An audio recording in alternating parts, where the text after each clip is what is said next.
এই ছেলে, তুমি আবার আমাকে ফলো করছো? তোমাকে না কতবার নিষেধ করেছি আমার পিছু ঘুরবে না। এক্সকিউজ মি আপু, আপনি কি আমাকে বলছেন? তো তুমি ছাড়া আমার পেছনে ঘোরার মতো লোক আছে নাকি? একমাত্র তুমিই তো বেহায়া, নির্লজ্জ। আপু আপনার মনে হয় কোথাও ভুল হচ্ছে। আপনি যাকে ভাবছেন আমি সে নই। এই ছেলে, একদম বোকা সাজার নাটক করবে না। তুমি যে কি বেয়াদব আমার ভালো করে জানা আছে। আপনার সত্যি ভুল হচ্ছে আপু। এই ছেলে, নিজেকে বেশি চালাক ভাবো? তুমি কি ভাবছো এমন ইনোসেন্ট সাজলে আমি তোমার প্রেমে পড়ে যাব? ঈশান এতক্ষণ চুপ ছিল, কারণ সে এনাকে চিনতে পারছে না। এদিকে মেয়েটা তো রীতিমতো ঝাড়ি দিয়ে যাচ্ছে ঈশানের। এবার রাগ হলো, সে ব্যঙ্গ করে বলল, আপনি কি নিজেকে খুব সুন্দরী ভাবেন নাকি?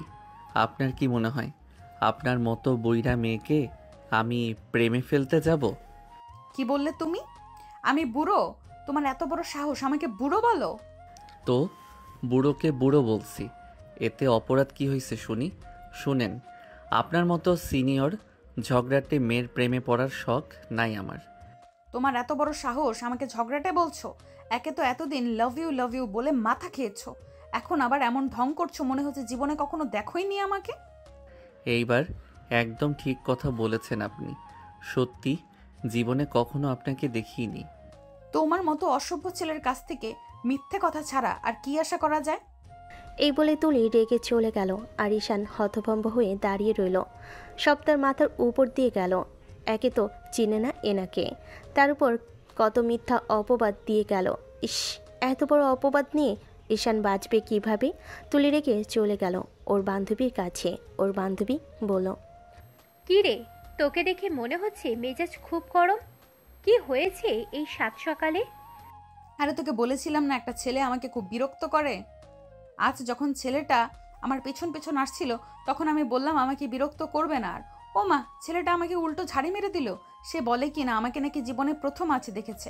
আমার মতো সিনিয়র বুড়িকে সে কেন প্রেমিক যাবে?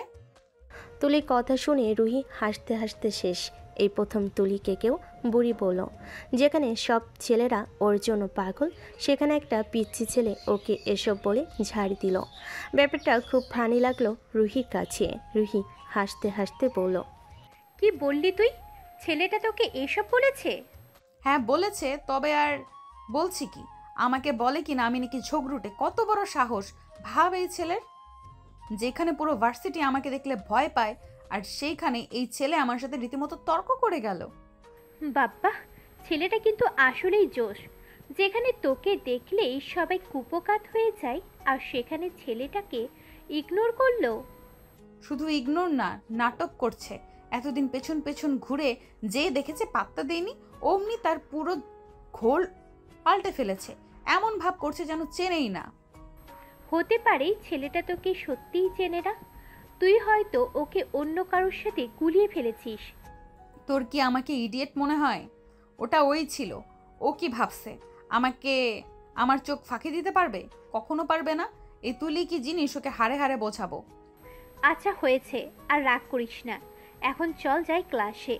বাকি রাগ পরের জন্য তুলে রাখ। এই বলে দুজন ক্লাসের মধ্যে চলে গেল। লাইব্রেরি থেকে বের হয়ে ঈশান মাথা নিচু করে হাঁটছিল।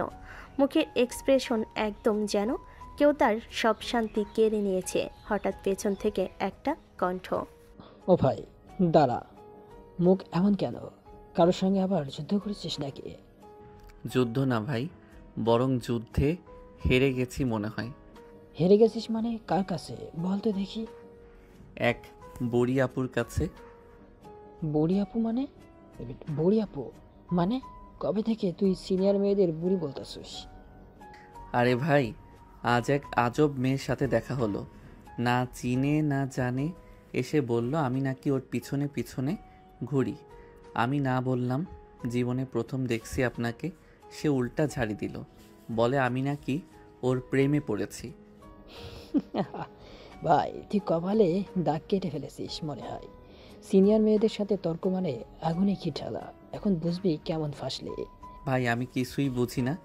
মেয়েটা রাগে কাঁপতেছিল, মুখ লাল হয়ে গিয়েছিল, যেন আমি তার পুরনো শত্রু। আরে হয়তো ফুল হয়েছে, তুই অন্য কারোর জায়গায় ধরা খেয়েছিস। ঠিক তাই ভাবতেছি, কিন্তু ভাই আজকে ওকে দেখার পর থেকে মাথা কাজ করছে না। রেগে আছি ঠিকই, কিন্তু মনটা কেমন গোলমাল হয়ে গেছে। ওরে বাবা, শুরু হয়ে গেছি ডেভিড, শুরু হয়ে গেছে দেখি। যতই বলিস রাগ হচ্ছে, আসলে মনটা খাইছে, তাই না? এইসব আজে বাজে কথা বন্ধ কর। ওই মেয়েকে আমি পছন্দ করব। ধুর, তার রাগ, তার চোখ, তার কথা সব একেবারে ঝড়ের মতো। ভাই রাগ তো ভালোই হয়েছে, এখন দেখি কবে ভালোবাসায় কনভার্ট হয়। ধুর, তুই যা, আমার রাগই কম হচ্ছে না। তুই আবার আগুনে তেল ঢালিস। আচ্ছা আচ্ছা চুপ কর, চল এখন ক্লাসে যাই। তোর সেই বুড়ি আপু আবার না ক্লাসে এসে তোকে দেখে আরও ছাড়ি দেয়। দিলে দিক, এবার আমি ওকে এমন উত্তর দিব মনে থাকবে সারা জীবন। এ বলে ঈশান আর আরাফ হাসতে হাসতে ক্লাসে ঢুকে গেল, কিন্তু ঈশানের চোখে তখনও ভেসে আছে তুলির রাগী মুখটা, আর মনে কেমন অজানা এক কাঁপুনি, যেন রাগের ভেতর কোথাও কিছু নরম, কিছু অজানা টান লুকিয়ে আছে। সকাল গড়িয়ে দুপুর নামছে, পুরো ভার্সিটি তখন শান্ত। ক্লাস শেষে সবাই প্রায় চলে গেছে, শুধু তুলি আর রুহি নিচে নামবে বলে দেরি করছে। তুলি একটু তাড়াহুড়ো করছিল, মুখে তখনও রাগ, মনে এখনও রাগের ঘটনার ঝাঁজ। আরে ধীরে যা তুই, সিঁড়ি ভিজে আছে। আমার সময় নেই রে, ওই পিচ্চি ছেলেটাকে আজ আবার দেখলে চুলের মুঠি ধরে। কথা শেষ হওয়ার আগেই তুলি ঝড়ের মতো সিঁড়ি বেয়ে নামতে লাগলো, আর সেই সময় ঈশান উল্টো দিক থেকে সিঁড়ি বেয়ে উঠছিল হাতের ফাইল নিয়ে। দুজনের মুখোমুখি সংঘর্ষ না হতেই ধাপাস তুলির পা পিছলে গেল, আর মুহূর্তে সে সোজা ঈশানের উপর পড়ে গেল। ঈশান সময় না পেয়ে তাকে ধরতে গেল, কিন্তু ভারসাম্য হারিয়ে দুজনেই গড়িয়ে পড়ল সিঁড়ির নিচে। সবাই বলে দুর্ঘটনা কখনো কখনো ভাগ্যে লেখা হয়, কিন্তু এখানে দুর্ঘটনা নয়, বরং গল্পের নতুন অধ্যায়। কারণ পরের মুহূর্তে যা ঘটল তা দুজনে নিঃশ্বাস থামিয়ে দিল। তুলির ঠোঁট সরাসরি এসে ঠেকে গেল ঈশানের ঠোঁটে। দুজনেই একদম জমে গেল, সময় যেন থমকে গেল কয়েক সেকেন্ডের জন্য। ঈশানের চোখ বড় বড়, তুলির চোখ ভয় আর লজ্জায় একসাথে কাঁপছে। এক মুহূর্ত পর, এই ছেলে, তুমি আমাকে কিস করলে কেন? চুপ। কি বললেন আপু? আপনাকে কিস করতে আমার বয়েই আছে। আপনি নিজেই সিঁড়ি থেকে হুমড়ি খেয়ে আমার গায়ের উপর পড়লেন, এখন আবার আমাকেই দোষ দিচ্ছেন। মুখ বন্ধ করো। আমার উপর পড়ার পর এখন উল্টো আমাকেই দোষ দিচ্ছ? না মানে আপনি কি ভাবেন আপনি এমন কোনো বিশ্ব সুন্দরী যে আমি আপনাকে কিস করতে যাব? আমার তো মনে হয় আপনি সুযোগ বুঝে কাজটা করে ফেললেন। কি বললে তুমি? আমি নাকি তোমাকে কিস করেছি? একদম ঠিক বলেছি। আপনি নিজেই আমার উপর পড়লেন, ঠোঁট লাগালেন, এখন আবার নাটক করছেন যেন আমি আপনার ইজ্জত লুটে নিয়েছি। তোমার এই সাহস হলো কিভাবে আমার নামে এসব ডিন অফিসে অভিযোগ করব? করুন আপু, অভিযোগ লিখবেন যেন আমি সিঁড়ি দিয়ে নামতে গিয়ে এক ছাত্রের উপর পড়লাম আর তার ঠোঁটে আমার ঠোঁট লেগে গেল। ভাবতেই মজা লাগছে কেমন রিপোর্ট হবে। তুমি একদম অসভ্য। এমন নির্লজ্জ ছেলে আমি জীবনেও দেখিনি। আর আমি এমন ঝগড়াটে আপু দেখিনি যে নিজের ভুল ঢাকতে গিয়ে অন্যকে দোষ দেয়। চুপ করো তুমি। আপনি আগে চুপ করেন আপু, না হলে আবার হুমড়ি খেয়ে আমার উপর পড়বেন। এই ছেলে, আমি তোমাকে একটাও কথা বলতে দিব না। ঠিক আছে, কিন্তু একটা কথা মনে রাখবেন, পরের বার নামার আগে ভালো করে সিঁড়ি দেখে নামবেন।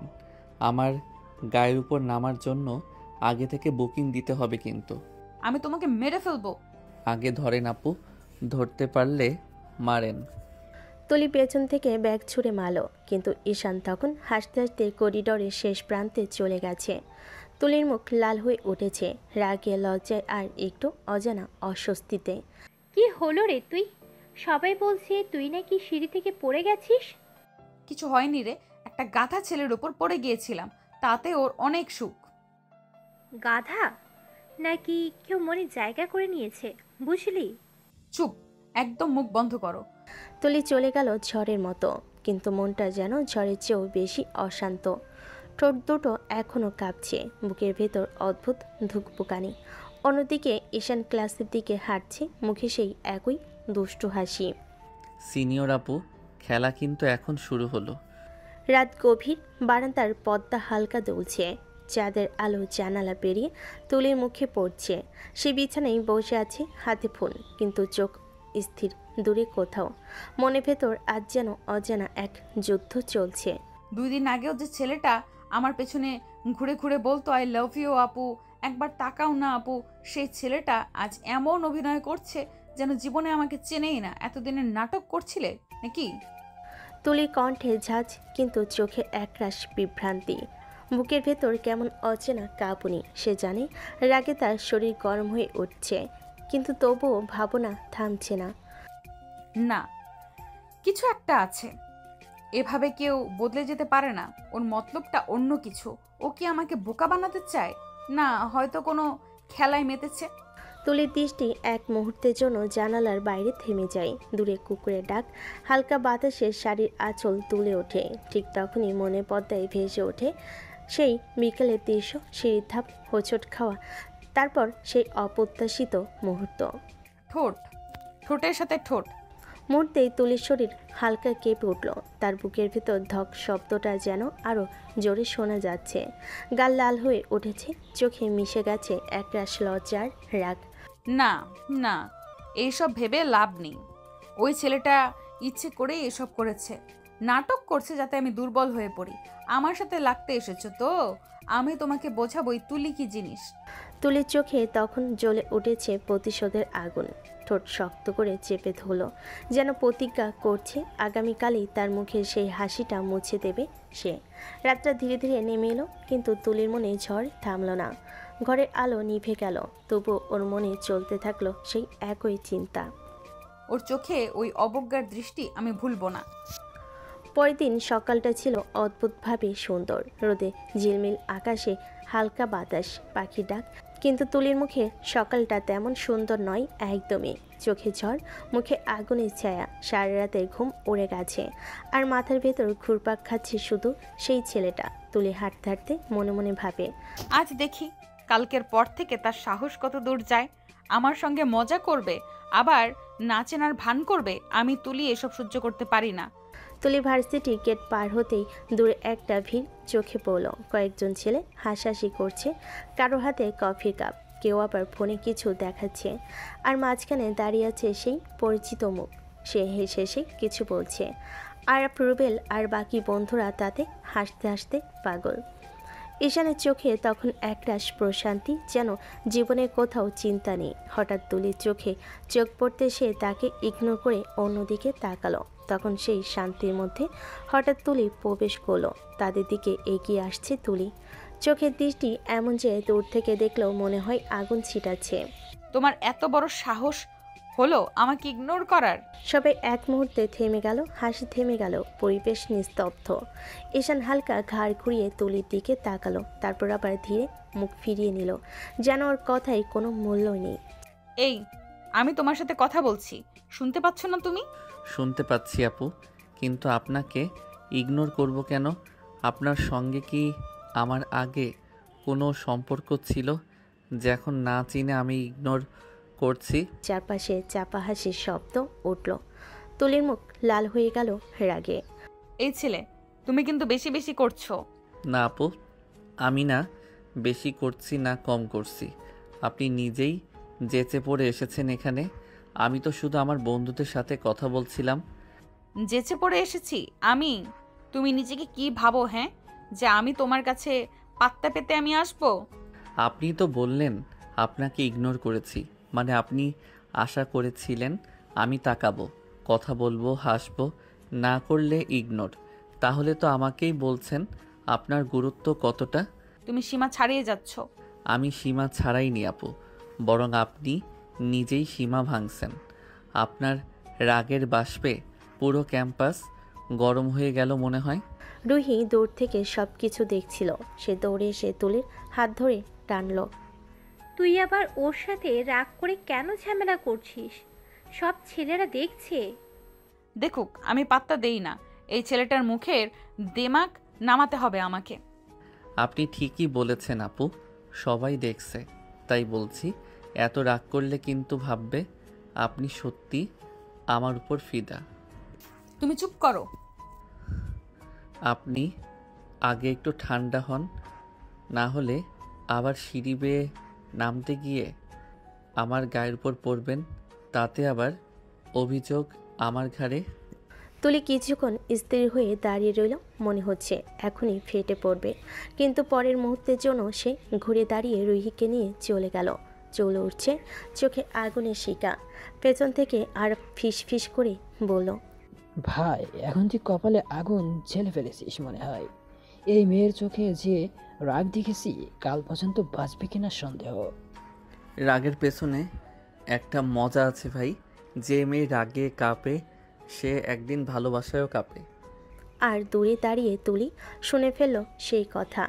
তার মুখে রাগ জমে গেল আরও বেশি, কিন্তু বুকের ভেতর ধকধক কেমন যেন বেঁধে গেল। তুলি আবার ফিরে আসলো। তুলির বুকের ভেতর তখন আগুন জ্বলছে।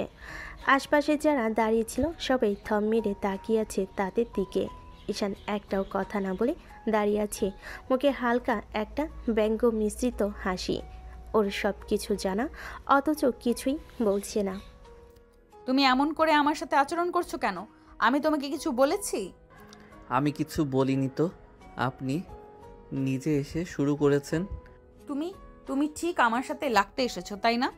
আপনার মতো সিনিয়র মেয়েরা তো সাধারণ ছেলেদের সাথে লাগতে যায় না, হয়তো আজ ব্যতিক্রম করলেন। ঈশানের ঠান্ডা গলায় এমন তাচ্ছিল্য লুকিয়েছিল যা তুলির বুকের ভেতর ঝড় তুলো। সে কিছুক্ষণ ওর দিকে তাকিয়ে থাকলো, তারপর হঠাৎ বলল, তুমি মনে করো আমি চুপ থাকবো? ভুলে গেছো আমি তুলি রহমান। আমি ঠিক বুঝে নেব তোমার এই নাটকের পেছনে আসলে কি আছে। এই বলে তুলি ঝট করে ঘুরে চলে গেল। পেছনে ঈশানের বন্ধুরা একে অপরের দিকে তাকিয়ে মুচকি হাসলো, কিন্তু ঈশানের চোখে তখন সেই হাসি নেই, আছে একরকম রহস্যময় ভাব। সে চুপচাপ তুলির চলে যাওয়া দেখছিল, ঠোঁটে মৃদু একটা কথা ফিসফিস করে বলল, তুমি যত রাগ করছো ততই জড়িয়ে যাচ্ছ তুলি রহমান। দুজনেই হয়তো সেটা বুঝতে পারেনি। এই অদ্ভুত রাগ, মান, অভিমান আর ঠান্ডা প্রতিশোধের ভেতরেই জন্ম নিচ্ছে এক নতুন সম্পর্কের শুরু, যেখানে রাগ মানে শুধু রাগ নয়, বরং একরাশ না বলা অনুভূতি। ক্লাসরুমে তখন দুপুরের হালকা আলো, সবাই নিজেদের মতো ব্যস্ত। কেউ নোট নিচ্ছে, কেউ হাসাহাসি করছে। তুলি জানালার পাশে বসে আছে, মুখটা কেমন যেন গম্ভীর, চোখে এখনও সেই সকালের রাগটা ভাসছে। ঠিক তখনই রুহি এসে চুপচাপ তুলির পাশে বসে পড়ে। এই তুলি, একটা কথা জিজ্ঞাসা করি? কি কথা? তুই একদিন আমাকে বলেছিলি না, রাস্তায় একটা ছেলে তোর পিছনে টিস করতে করতে যাচ্ছিল, তুই তখন ওকে সবার সামনে অপমান করেছিলি? হ্যাঁ বলেছিলাম তো। ওই যে ছেলেটা, ওই কি সেই ছেলে? তুলি মুহূর্তের জন্য চুপ হয়ে গেল, চোখে কেমন একরাশ পুরনো আগুন ফিরে এলো। তারপর নিচু কণ্ঠে বলল, হ্যাঁ রুহি, তুই ঠিকই ধরেছিস। ওই সেই ছেলে, সেই একদম বেয়াদব। রাস্তায় আমার পেছনে ঘুরতো, টিস মারতো, উল্টাপাল্টা কথা বলতো। আমি সবার সামনে ওর জুতো পেটা করেছিলাম, আর আজ সেই ছেলেটা আমার সামনে দাঁড়িয়ে বলছে সে আমাকে চেনেই না। কি? ওর এত বড় সাহস? তোকে না চেনার ভান করছে কেন? আমি তো কিছুই বুঝতে পারছি না। বুঝবি না রুহি, এরা সবাই মুখোশ পরে চলে, নিশ্চয়ই কোনো কারণ আছে। কেউ এমন করে বদলে যায় না। রুহি তাকিয়ে থাকে তুলির মুখের দিকে, যেখানে এক অদ্ভুত মিশ্র রাগ, অবিশ্বাস আর গভীর চিন্তা। তুই ভাবছিস ওর কোনো প্ল্যান আছে? অবশ্যই আছে, হয়তো ওর উদ্দেশ্য অন্য কিছু, আমার কাছ থেকে কিছু লুকাচ্ছে। কিন্তু আমি খুঁজে বের করব রুহি, আমি জানবো এই ছেলে আসলে কে। রুহি অবাক চোখে তাকিয়ে রইল তুলির দিকে, আর এই কথাগুলোতে ছিল এমন এক দৃঢ়তা যা আগে সে কখনো দেখেনি। আর তুলির চোখে তখন ঝিলিক দিচ্ছে একরাশ রহস্য। মনে হচ্ছে সে এখন শুধু রাগ নয়, এক ভয়ঙ্কর কৌতূহলে আটকে গেছে। সূর্য তখন পড়ন্ত। ভার্সিটির শেষ ক্লাস শেষ করে সবাই দল বেঁধে বের হচ্ছে, কিন্তু ঈশান আজ কেমন যেন চুপচাপ। ওর বন্ধুদের ডাকে সাড়া না দিয়ে ধীরে ধীরে ভার্সিটির গেট পেরিয়ে হাঁটতে থাকে এক একা। ওর চোখে আজ অন্যরকম এক নিস্তব্ধতা, পথটা যেন ওর পায়ের চেনা। শহরের শেষ প্রান্তে একটা পুরনো কবরস্থান। ভেতরে ঢোকার সাথে সাথে বাতাসটা ভারী হয়ে আসে, পাখির ডাক থেমে যায়। ঈশান থেমে দাঁড়ায় একটা নির্জন কবরের পাশে। পুরনো মাটির ওপর শ্যাওলা জমেছে, নাম লেখা প্রায় মুছে গেছে। ঈশান ধীরে ধীরে বসে পড়ে মাটিতে, চোখ দুটো ভিজে যায় এক অজানা কষ্টে। তুই আমাকে ছেড়ে চলে গেলি কেন রে? তুই তো জানতিস তোকে ছাড়া আমি কিছুই না। তুই জানিস না প্রতিদিন সকালে ঘুম থেকে উঠে এখনো তোর নাম ধরে ডাকি? তুই কি একবারও ভাবিসনি আমি কিভাবে বাঁচবো তোকে ছাড়া? ঈশানের কণ্ঠটা কাঁপছে, কাঁধ কাঁপছে কান্নায়। তার দুহাত মাটির উপর, যেন সেই মাটি থেকেই সে উত্তর খুঁজছে। হালকা বাতাস বয়ে যায়, মনে হয় প্রকৃতিও ওর কষ্ট বুঝে নিঃশব্দ হয়ে গেছে। ঠিক তখনই গেটের আড়ালে দাঁড়িয়ে আছে তুলি। সকাল থেকে ও ঈশানকে ফলো করছিল, ভেবেছিল কোথায় যায় এই ছেলে, কী রহস্য লুকিয়ে রাখে। কিন্তু যা দেখলো তাতে যেন বুকটা কেমন জানি হালকা ধক করে উঠল। ও আসলে কবরস্থানে? ওর কে মারা গেছে যে এত কাঁদছে? যে ছেলেটা এত রাগী তর্কবাজ এমন শান্ত আর অসহায় হয়ে গেল কিভাবে? তুলি আবারও কিছুক্ষণ দাঁড়িয়ে রইল। ঈশানের চোখে কষ্টটা এত সত্যি ছিল যে তার রাগটা এক মুহূর্তের জন্য হারিয়ে গেল। কিন্তু তারপরে মাথা নেড়ে নিজেকে সামলে নিল।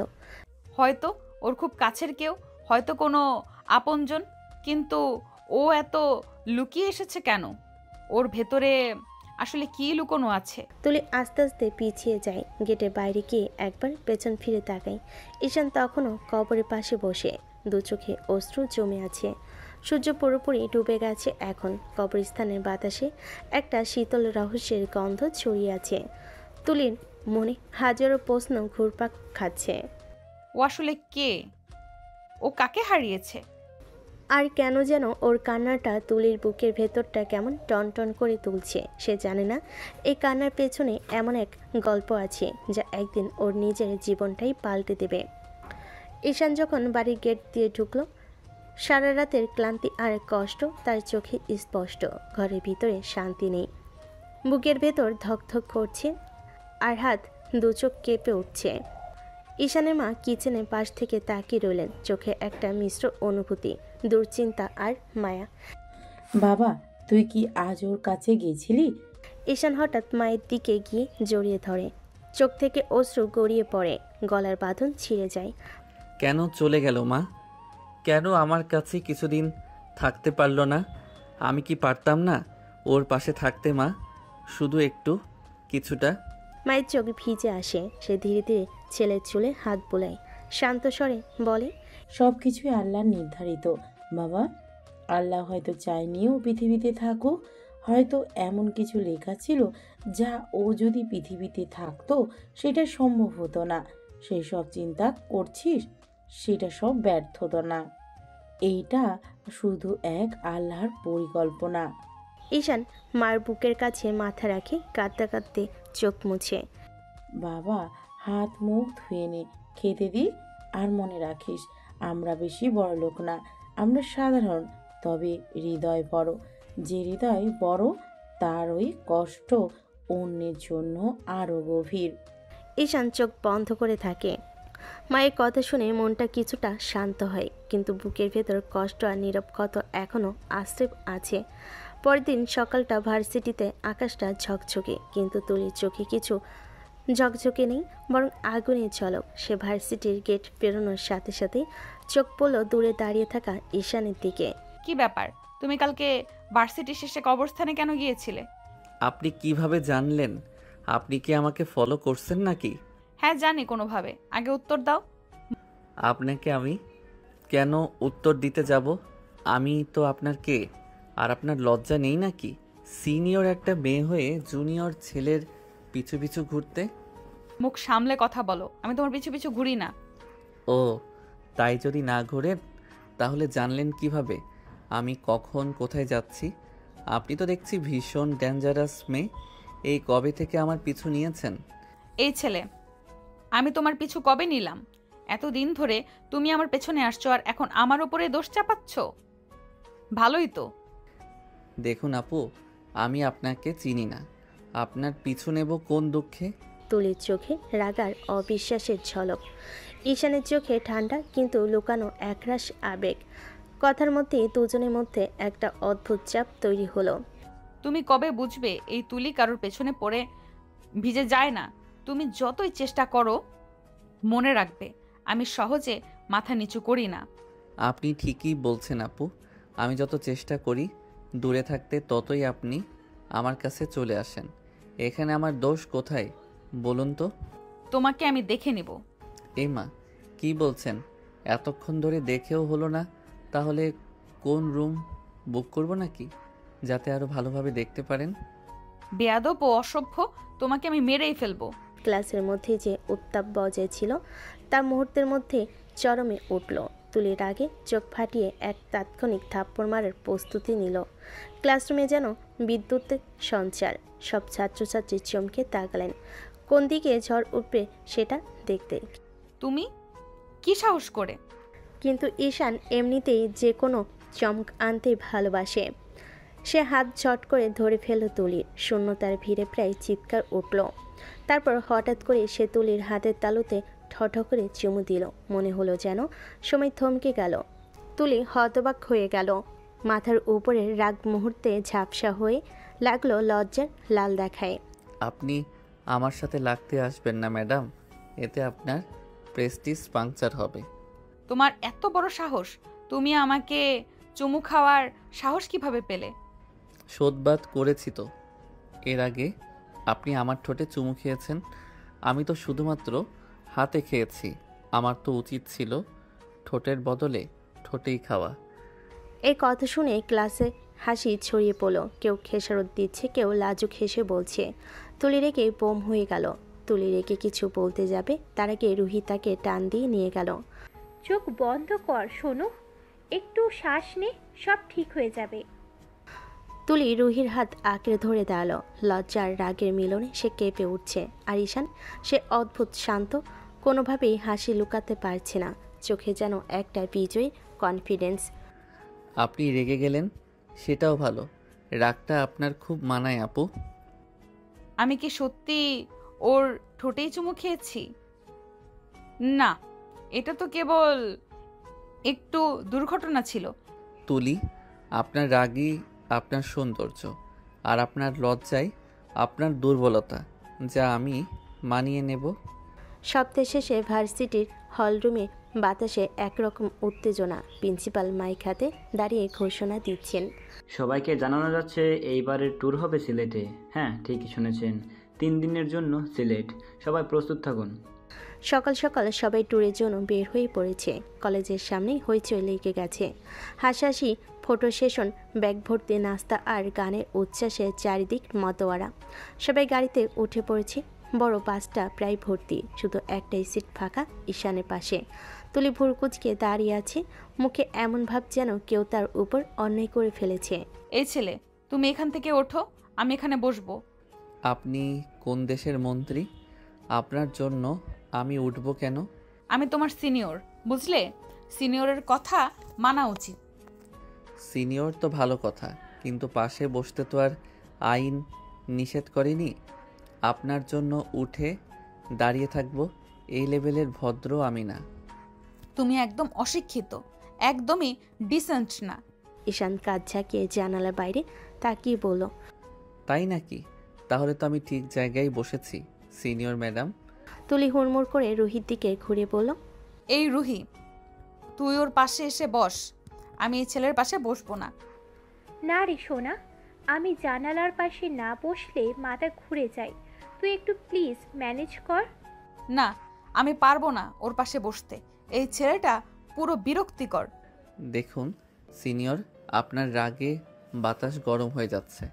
এখন আপনি যদি না বসেন বাসই না চলবে। সবাই হেসে উঠল। ড্রাইভারও মুচকি হেসে বলল, ম্যাডাম আপনি বসেন, না হলে ট্যুর মিস হয়ে যাবে। তুলি অনিচ্ছায় দাঁত চেপে ঈশানের পাশে গিয়ে বসলো। ব্যাগটা এমনভাবে ছুঁড়ে রাখলো মাঝখানে যেন দেওয়াল তুলে দিল। ঈশান ব্যাগটা সরিয়ে বলল, এটা তো দেয়াল না ম্যাডাম, ব্যাগ। পাশে রাখলেই চলবে। চুপ থাকো, আমি তোমার সাথে একটাও কথা বলবো না। আচ্ছা, না বলুন, কিন্তু চুপ থাকা আপনার সাথে যায় না একদম। তুলি তাকিয়ে রইল। চোখে আগুন জ্বলছে, কিন্তু মুখে কোনো কথা বেরোলো না। বাসের ভিতর গানের আওয়াজ বাড়তে লাগলো, আর তুলি গানের আগুনে ঈশানের মুখে কেবল দুষ্টু হাসি ছড়িয়ে রইল। ঠিক সেই হাসিটাই যেন এই ট্যুরের শুরুতেই নতুন ঝামেলার ইঙ্গিত দিচ্ছিল। বাসটা পাহাড়ি রাস্তায় এগোচ্ছে আর ভিতরে হইচই, হাসি, গান আর উত্তেজনা, কিন্তু ঈশান আর তুলির মধ্যে একদম আলাদা আবহ। তুলির রাগ আর ঈশানের দুষ্টু চোখের খেলা একসাথে ঘুরছে। ঈশান হঠাৎ হালকা করে চোখ বন্ধ করে বসে, যেন ঘুমিয়েছে। তারপর নড়ে চড়ে তুলির দিকে ঢলে পড়ল, ঠিক সেখানেই তুলির কাঁধে। এই ছেলে, তোমার কত সাহস! নোংরা ছেলের মতো আচরণ করছো। তুলি রেগে ঈশানের মাথা ঠেলো, কিন্তু ঈশান কেবল চোখ মুড়ল হালকা, গম্ভীর ভান করে বেবি কিন্তু ঈশান কেবল চোখ মুড়ল হালকা, গম্ভীর ভান করে।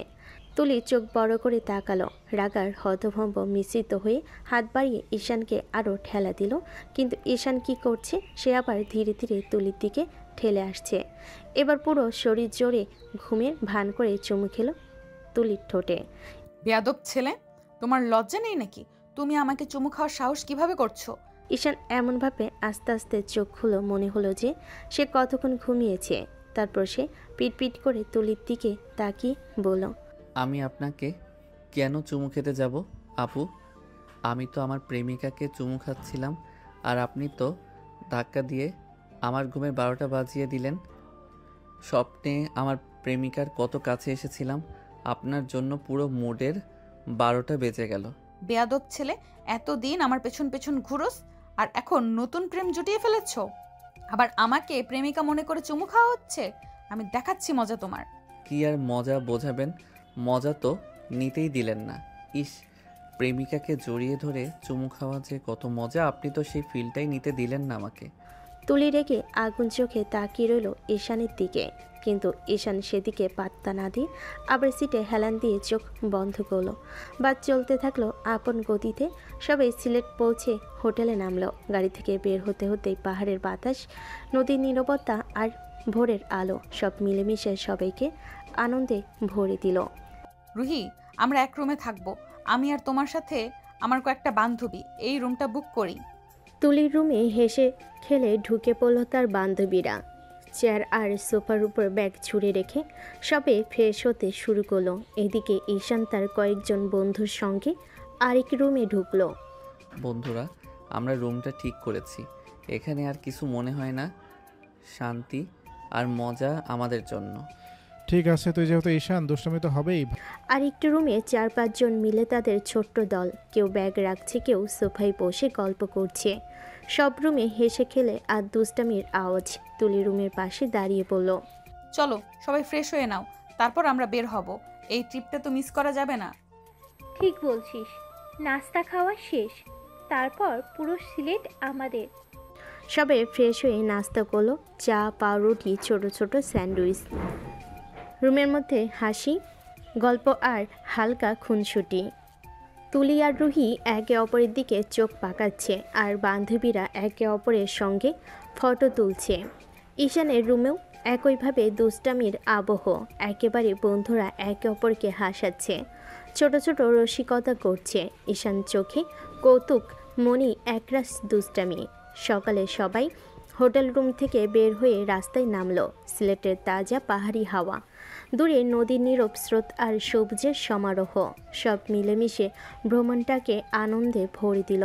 সবাই হাসি খুশিতে, গল্পে আর চিত্র তোলায় ব্যস্ত।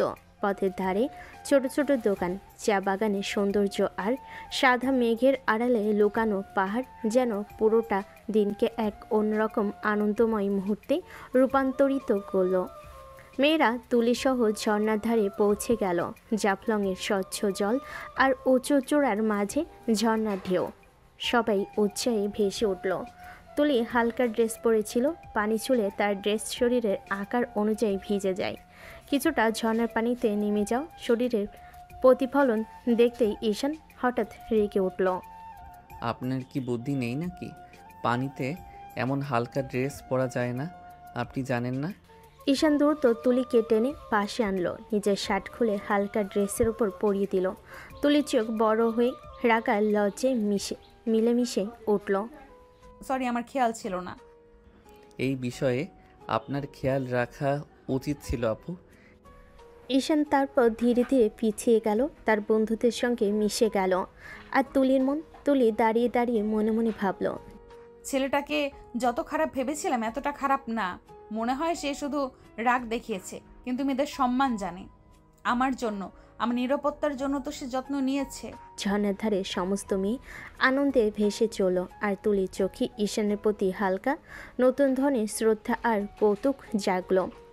পাহাড়, নদী আর ঝর্ণার শব্দ সব মিলেমিশে এক অন্যরকম উত্তেজনা, এক নরম মিষ্টি আবহ তৈরি করলো। সন্ধ্যা নেমে এসেছে সিলেটের পাহাড়ে।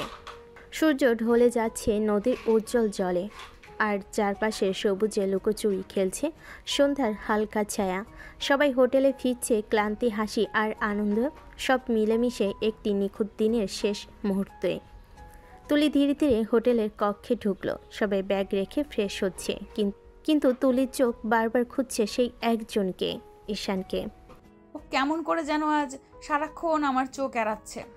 আগে তো সারাক্ষণ ভালোবাসি ভালোবাসি বলে ঘুরতো, আর এখন এমন কেন করছে? এমন কেন হলো? কেন আমার দিকে তাকাচ্ছে না? তুলে হাত ভাঁজ করে রুমের জানালার পাশে দাঁড়ালো। চোখে অজানা এক অনুভূতি, মৃদুলাজ আর রহস্যময়ী উত্তেজনা। আর আমার কি হলো যে ও তাকাচ্ছে না, তারপরও আমার ভালো লাগছে না? আমি কি ওর প্রতি কিছু ফিল করছি? তুলি চোখ নামিয়ে তাকালো নিজের হাতে। হৃদয়টা অচেনা এক আবেগে ধীর গতি নিয়ে উঠছে। সে বুঝতে পারল না রাগ আর বিরক্তি আর খুনসুটি মিলেমিশে কোথায় উড়ে গেল। এখন শুধু এক অনুভূতি বাকি, যা কিছুটা অদ্ভুত, কিছুটা নতুন, কিছুটা মিষ্টি। রাত ঝরে পড়ছিল হোটেলের ছাদে। চাঁদ উঠে মৃদু আলো ছড়িয়ে দিচ্ছিল। সেই নীরবতার ভাঁজে হঠাৎ ঈশানের এক কণ্ঠস্বর ভেসে উঠল। তুলি চুপচাপ হোটেলের বারান্দা দিয়ে দেখে ফেলল ঈশান ঠিক ছাদে দাঁড়িয়ে হাসি মুখে কারোর সঙ্গে কথা বলছে। পাশে ছিল এক জুনিয়র মেয়েটা, মুখে স্নিগ্ধতা, কথা, হাসি। তুলি বুকটা মুহূর্তেই ভঙ্গুর হয়ে উঠল। রাগটা তার গুল্লের ভেতর ফুটে ওঠা আগুন যেন সামলে রাখা গেল না। সে আঁচ করে ছাদে ছুটে গেল। ওই, তুমি এখানে এমন সময় কি করে দাঁড়িয়ে আছো এক ছেলের সঙ্গে এত রাতে? তোমার লজ্জা নেই নাকি? না আপু, ক্ষমা করবেন, আমি এখানে বিরক্ত করতে চাইনি। আমি ব্যাস সরি আপু, আমি এখনই চলে যাচ্ছি। মেয়েটা কাঁপতে কাঁপতে সোজা নামতে লাগলো। তুলি তাকে তৎক্ষণাৎ এক ধাক্কা দিয়ে বিদায় করে দিল। মেয়েটা লজ্জায় পেছনে তাকায় না, ছুটে গেল। তুলির চোখ তখনই ঈশানের দিকে ফিরল। চোখে আগুন, হৃদয় কেমন করে ঢেউ খেলছে তা নিজেও ধরতে পারছে না। সে হাঁটল তীক্ষ্ণ পায়ে ঈশানের কাছে। তোমার তো সাহস কম নেই? হোটেলের ছাদে একা রাতে কোনো মেয়ের সঙ্গে কথা বলছো, লজ্জা নেই কি? এটা আমার ব্যক্তিগত ব্যাপার আপু, আপনাকে এত ভাবতে হবে না। তুলি আর শোনেনি। রাগ, লজ্জা, ভালোবাসা সব একসাথে ভেঙে পড়ল। সে হঠাৎ ঈশানের ঠোঁটের উপর ঝাঁপিয়ে পড়ল। আমড়ে কামড়ে ঈশানের ঠোঁটে কিস করতে লাগলো। এবার ঈশান কিছুটা চমকে গেল, কিন্তু তুলি থামল না। চোখে চোখ রাখি, তার রাগের ভেতর কিছু লুকিয়েছিল। দীর্ঘ 5 মিনিট পর তুলি ঈশানকে ছেড়ে দিল। তার চোখে ছিল রাগ। তুলি শ্বাস ফেলে পড়ল, হ্যাঁ, এখন থেকে সব আমার। আর যদি কোনো মেয়ের সাথে এমন কথা বলতে দেখেছি, তোমার খবর খারাপ হবে। আমি কি করব তুমি নিজেও জানো না। আপু, এটা আপনি কি করলেন? আমি তো বেশ, তুমি নিজেই বুঝে নাও। আমি বলেছি এখন থেকে আমার সব। ঈশান আর কিছু বলতে পারল না। সে হতভম্ব হয়ে তাকিয়ে রইল। তুলি এগিয়ে এসে ঈশানের ঠোঁটে আর একটা চুমু দিল, তারপর ছাদ থেকে চলে গেল। ঈশান এখনও হাঁ করে আছে, যেন তার মাথার উপর দিয়ে গেল সব। তারপরে আকাশের দিকে তাকিয়ে বিড়বিড় করে বলল, আজ তোমার কাছে না গিয়ে আমাকে থাকতে হলো, কিন্তু তুমি চিন্তা করো না, সব কিছু হিসাব হবে, খুব দ্রুতই হবে। আমি কাউকে ছাড়বো না। ট্যুর শেষে বাসে ফিরে এসেছে ঈশান।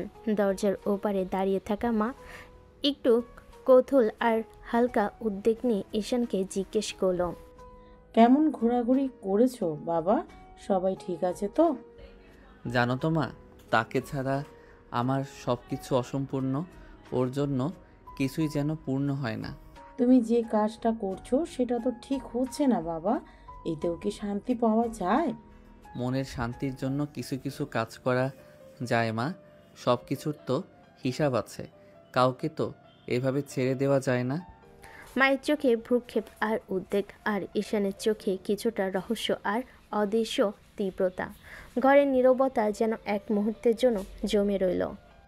দেখো বাবা, এমন কিছু করো না যাতে কারো ক্ষতি হয়। ক্ষতি হবে কি না জানি না মা, কিন্তু একটা শাস্তি তার প্রাপ্য। পরের দিন সকাল, ভার্সিটির হল ঘরটা ভরে গেছে শিক্ষার্থী আর অধ্যাপকের সঙ্গে। সবাই যেন আজকের অদ্ভুত উত্তেজনা অনুভব করছে, আর তুলির চোখে আজ এক অদম্য আত্মবিশ্বাস ঝলকাচ্ছে। তোমরা সবাই শুনে রাখো, আজ থেকে ঈশান আমার বয়ফ্রেন্ড। হল হঠাৎ নিঃশব্দ হয়ে গেল, সবাই হতবাক, আর ঈশান সে পিছু হটল, চোখ বড় হয়ে তাকিয়ে রইল। আপনি কি যা তা বলছেন? আমি আপনার বয়ফ্রেন্ড হতে যাব কেন? শোনো, 100 বার তুমি আমার বয়ফ্রেন্ড। এতদিন তুমি আমার পেছন পেছন ঘুরেছো, আমি পাত্তা দিইনি, আজ আমি মেনে নিচ্ছি তোমাকে। আশ্চর্য ব্যাপার তো, আমি কবে আপনার পিছন পিছন ঘুরলাম? একদম নাটক করো না। এরপর তুলি ধীরে ধীরে ঈশানের দিকে এগোলো। পুরো হল নিস্তব্ধ, সবাই তাকিয়ে আছে।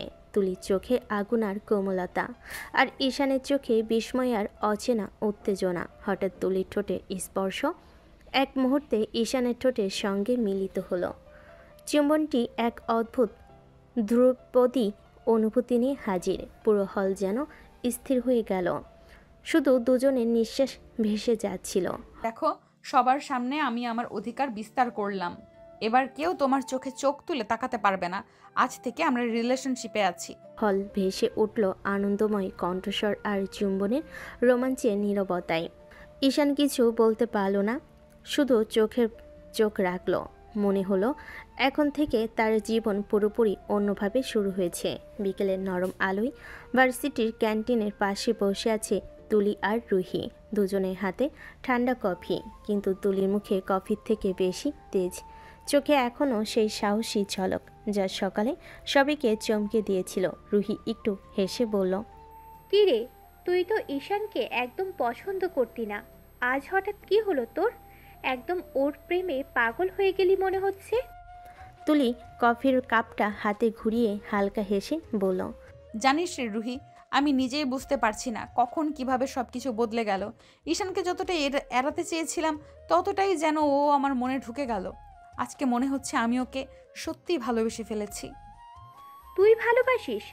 মানে তুই তুলি রহমান, যে কারোর মুখের উপর বলে দেয় আমি তোমাকে পছন্দ করি না? রে, কিন্তু এবার আমি থেমেছি। আর তুই তো জানিস, তুলির কিছু পছন্দ হলে সে সেটা ছিনিয়ে নিতে জানে। আমি ঈশানকে ভালোবাসি রুহি। ও চাইলেও আমার কাছ থেকে আর দূরে সরে যেতে পারবে না। ও এখন আমার, পুরোটাই আমার। তুলির চোখে তখন এক অদ্ভুত দীপ্তি, ভালোবাসা, অধিকার আর একটু পাগলামির মিশেল। রুহি হালকা হাসলো, মাথা নেড়ে বলল, তুই যেটা একবার ঠিক করিস সেটা তো কেউ পাল্টাতে পারে না। ঈশানের ভাগ্যই তোকে লেখা ছিল মনে হয়। তুলি জানালার বাইরে তাকিয়ে নিঃশব্দে বলল, না রে রুহি, ঈশান শুধু আমার ভাগ্যে না, আমার হৃদয়ে লেখা। যত দূরেই যাক না কেন, আমি ওকে টেনে নিয়ে আসবো, কারণ ও ছাড়া আমার কিছুই সম্পূর্ণ না। রুহি চুপ করে রইল, শুধু দেখল তুলির মুখে ফুটে থাকা এক ভালোবাসা আর অধিকার বোধের আগুন, যে আগুনে জ্বলে যায় অহংকার আর জন্ম নেয় এক পাগল প্রেমের গল্প। লাইব্রেরির শান্ত কোণটা আজ যেন অদ্ভুতভাবে নীরব। চুপচাপ বসে বই পড়ছে ঈশান। তার চোখ বইয়ে থাকলেও মনটা যে পুরোপুরি মনোযোগী নয় সেটা বোঝা যায় তার ছন্দহীন পাতা উল্টানোই। হঠাৎ পিছন থেকে এক পরিচিত কণ্ঠ খানিকটা খুনসুটি মেশানো অথচ তেজি ভঙ্গিতে বলে উঠল, এই শুনছো? বই পড়া বন্ধ করো, চলো আমার সাথে ঘুরতে যাব। ঈশান মুখ তুলে তাকালো, একটু অবাক। ঘুরতে মানে? কোথায় যাব আমরা? যে কোনো জায়গায়, পার্কে, নদীর ধারে বা শহরের বাইরে একটু দূরে। মনটা কেমন জানি অস্থির লাগছে। আমি আপনার সাথে ঘুরতে যেতে পারবো না আপু। কেন? আপনি আমার সিনিয়র আপু, লোক দেখাতে ভালো লাগবে না যদি কেউ দেখে। তুলি মুহূর্তেই থেমে গেল, তারপর ধীরে ধীরে ঈশানের কাছে এগিয়ে এসে নিচু গলায় বলল, তুমি আবার সেই আপু আপু শুরু করছো কেন? আমি তো স্পষ্ট করে বলেছি আমরা এখন রিলেশনে আছি। আমার নাম তুলি রহমান, তোমার গার্লফ্রেন্ড, আপু নয়। ঈশান কিছু বলার আগেই তুলি একটু ঝুঁকে ঈশানের চোখের দিকে তাকিয়ে রইল। তারপর ঈশানের ঠোঁটে ঠোঁট ডুবি কিস করতে লাগলো। চোখে তীব্রতা, রাগ আর মমতার অদ্ভুত মিশেল।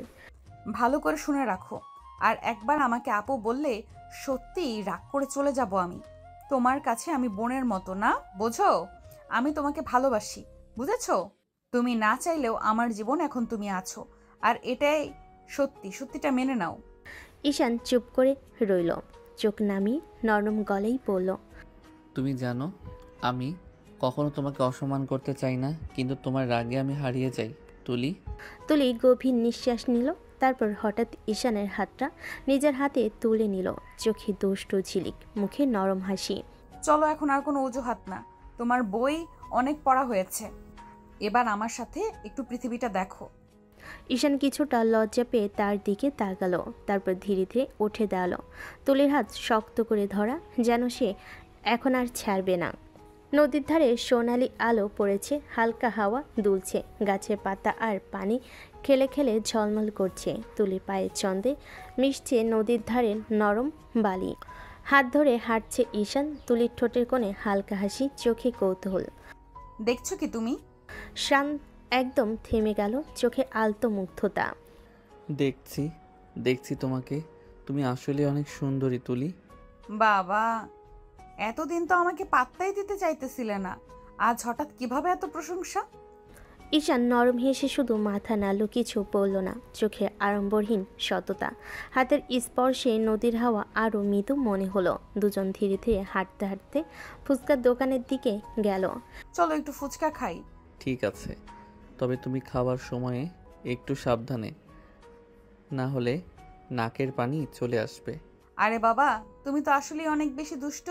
ঈশান শুধু হালকা হেসে হাত আরও শক্ত করলো। দুজন ফুচকা খাচ্ছে, হেসে খেলে গল্প করছে। নদীর ধারে হাওয়ার সঙ্গে মিশে গেছে তাদের হাসি আর চোখের নরম নীরবতা। তুলি আর ঈশান নদীর ধারের একটি হালকা কাঠের বেঞ্চে বসে গল্প করছে। হাওয়ার সঙ্গে তাদের হালকা হাসি মিশেছে। তুলির চোখে অদ্ভুত ঝিলিক, ঈশানের চোখে মুগ্ধতা। হঠাৎ দূর থেকে একজন ছেলের কণ্ঠ শোনা গেল, আরে ঈশান, তুই এখানে? দুজন চমকে তাকালো। ছেলেটা ধীরে ধীরে এগিয়ে এলো, ঈশানের দিকে তাকিয়ে রীতিমতো অবাক ভঙ্গিতে বলল, ঈশান, এই মেয়েটার সাথে তুই কি করছিস? তুলি চোখ বড় করে তাকালো, চুপচাপ বিস্ময় প্রকাশ করলো। এই ছেলে, তুমি কাকে এই মেয়েটা বলছো? তুমি জানো আমি কে? না, জানার কি আছে, আমরা সবাই তো ভালোভাবেই জানি। তুলি চমকে তাকিয়ে রইল। ঈশান কাঁধে হালকা হাত রেখে ছেলেটাকে থামালো। আরে ভাই, এটা আমার গার্লফ্রেন্ড। কি বললি? হ্যাঁ রে ভাই, এটাই আমার গার্লফ্রেন্ড। ছেলেটা হালকা চিৎকার করলো, কিছু বলার চেষ্টা করলো। তোর এটা করা একদম উচিত হয়নি ঈশান। এই বলে ছেলেটা রাগ নিয়ে চলে গেল। এই ছেলে আমাকে দেখে এমন করলো কেন? ওর কি আমার প্রতি রাগ আছে? আরে না, কি বলছো? ও কি কখনো তোমাকে দেখেছে নাকি? হয়তো আমার ফোনে কখনো তোমার ছবি দেখেছে, তাছাড়া কিছু না। রাতে নিস্তব্ধতায় তুলি তার বেডে বসে ফোন হাতে ধরেছে। ফোনে স্ক্রিনে ঈশানের নাম জ্বলছে। তুমি কি এখনো জেগে আছো? হ্যাঁ, আমি তো সব সময় তোমার জন্য জেগে থাকি। তুমি কেমন আছো? ভালো, তবে আজ কিছু কৌতূহল যেন থামছে না। ছেলেটা আমাকে দেখে এমন করলো কেন? ও, সেটা ভাবছিলাম, যদি তোমার চোখে চোখ রাখতাম তাহলে কত সুন্দর দেখতে পেতাম। তুলি লজ্জায় ফোনটি মুখের কাছে নিয়ে গেল। কি বলছো তুমি? আবার মিষ্টি কথা বলছো? মিষ্টি কথা নয় আপু, সত্যি বলছি। আমি তোমার হাসি, তোমার চোখ সব কিছু মনে রাখি। আমি চাই তোমার পাশে যেন আমরা একসাথে হেসে খেলে গল্প করি আর একে অপরকে অনুভব করি। তুমি জানো, এতদিন আমি ভাবতাম তুমি শুধু দুষ্টুমি করে আমার পেছনে ঘুরছো, কিন্তু আজ দেখছি তোমার কথায় সত্যি আমার জন্য কিছু অনুভূতি আছে। হ্যাঁ আপু, তুমি আমার জীবনের সবচেয়ে গুরুত্বপূর্ণ মানুষ। যখন তুমি হাসো আমার মন নরম হয়ে যায়। আমি চাই সব সময় তোমার জন্য থাকি, শুধু তোমার পাশে। আমি তোমার কথায় আছি ঈশান। তোমার জন্য আমার মনের ভেতরেও খোলা হয়েছে এমন কিছু যা শুধু তোমার জন্য। আমি জানি আপু, আর তাই আমি সব সময় চাই তোমার দিকে তাকাতে, তোমার হাত ধরতে, তোমার কথা শুনতে। আজ থেকে আমরা একে অপরের জন্য। মনের নীরবতায় তারা একে অপরের হৃদয়ের কথা শোনে। রাতের অন্ধকারেও তাদের ভালোবাসা আলো হয়ে ঝলমল করছে। এটাই সেই মুহূর্ত যখন দুজন বুঝল প্রেম মানে শুধু স্পর্শ নয়, মনে মনে অনুভব করা।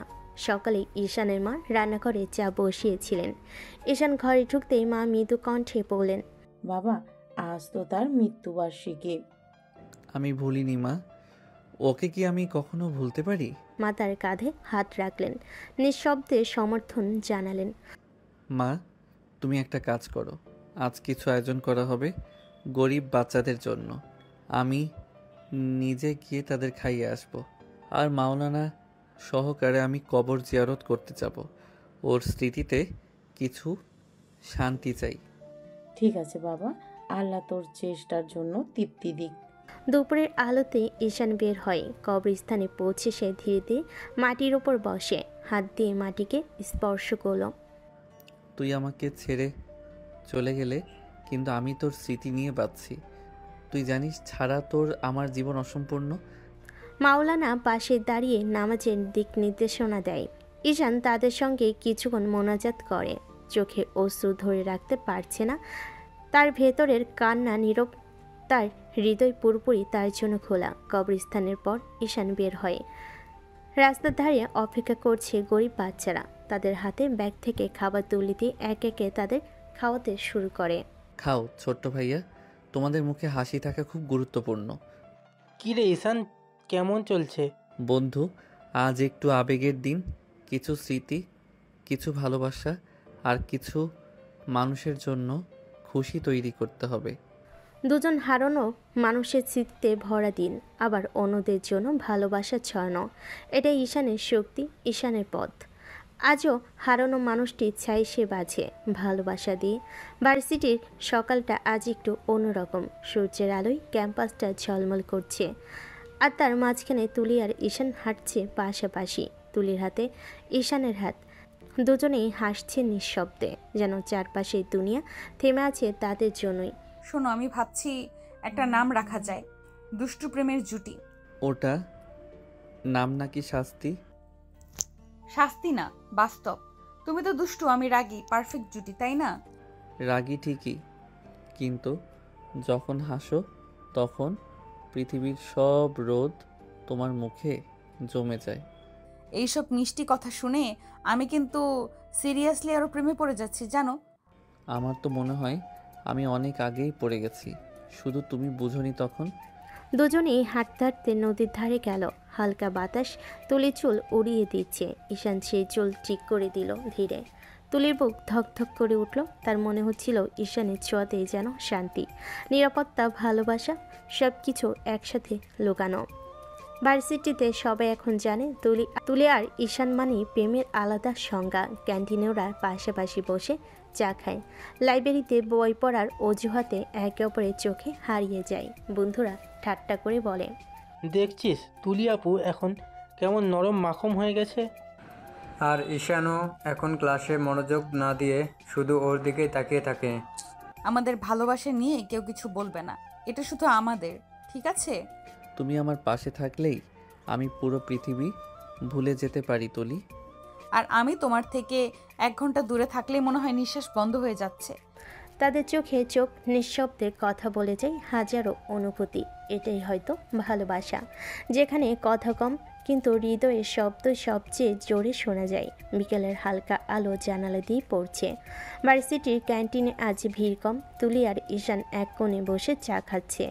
তুলির চোখে আজ কৌতূহল। ওর মনে হয় এই ছেলেটাকে সে অনেক দেখেছে, জেনেছে, ছুঁয়েছে, তবু যেন একটা অংশ এখনও লুকানো। তুলি আস্তে করে বলল, একটা কথা বলো ঈশান, তুমি কখনো তোমার পরিবার নিয়ে কিছু বলো না কেন? ঈশান চুপ করে রইল কিছুক্ষণ। চায়ের কাপে ধোঁয়া উঠছে, আর সেই ধোঁয়ার ভেতর যেন হারিয়ে গেল তার মুখের হাসিটাও। কি আর বলবো তুলি, আমরা খুব সাধারণ মানুষ। সাধারণ মানুষ বলেই কি বলার কিছু থাকে না? বলো না, কে আছে তোমার পরিবারে?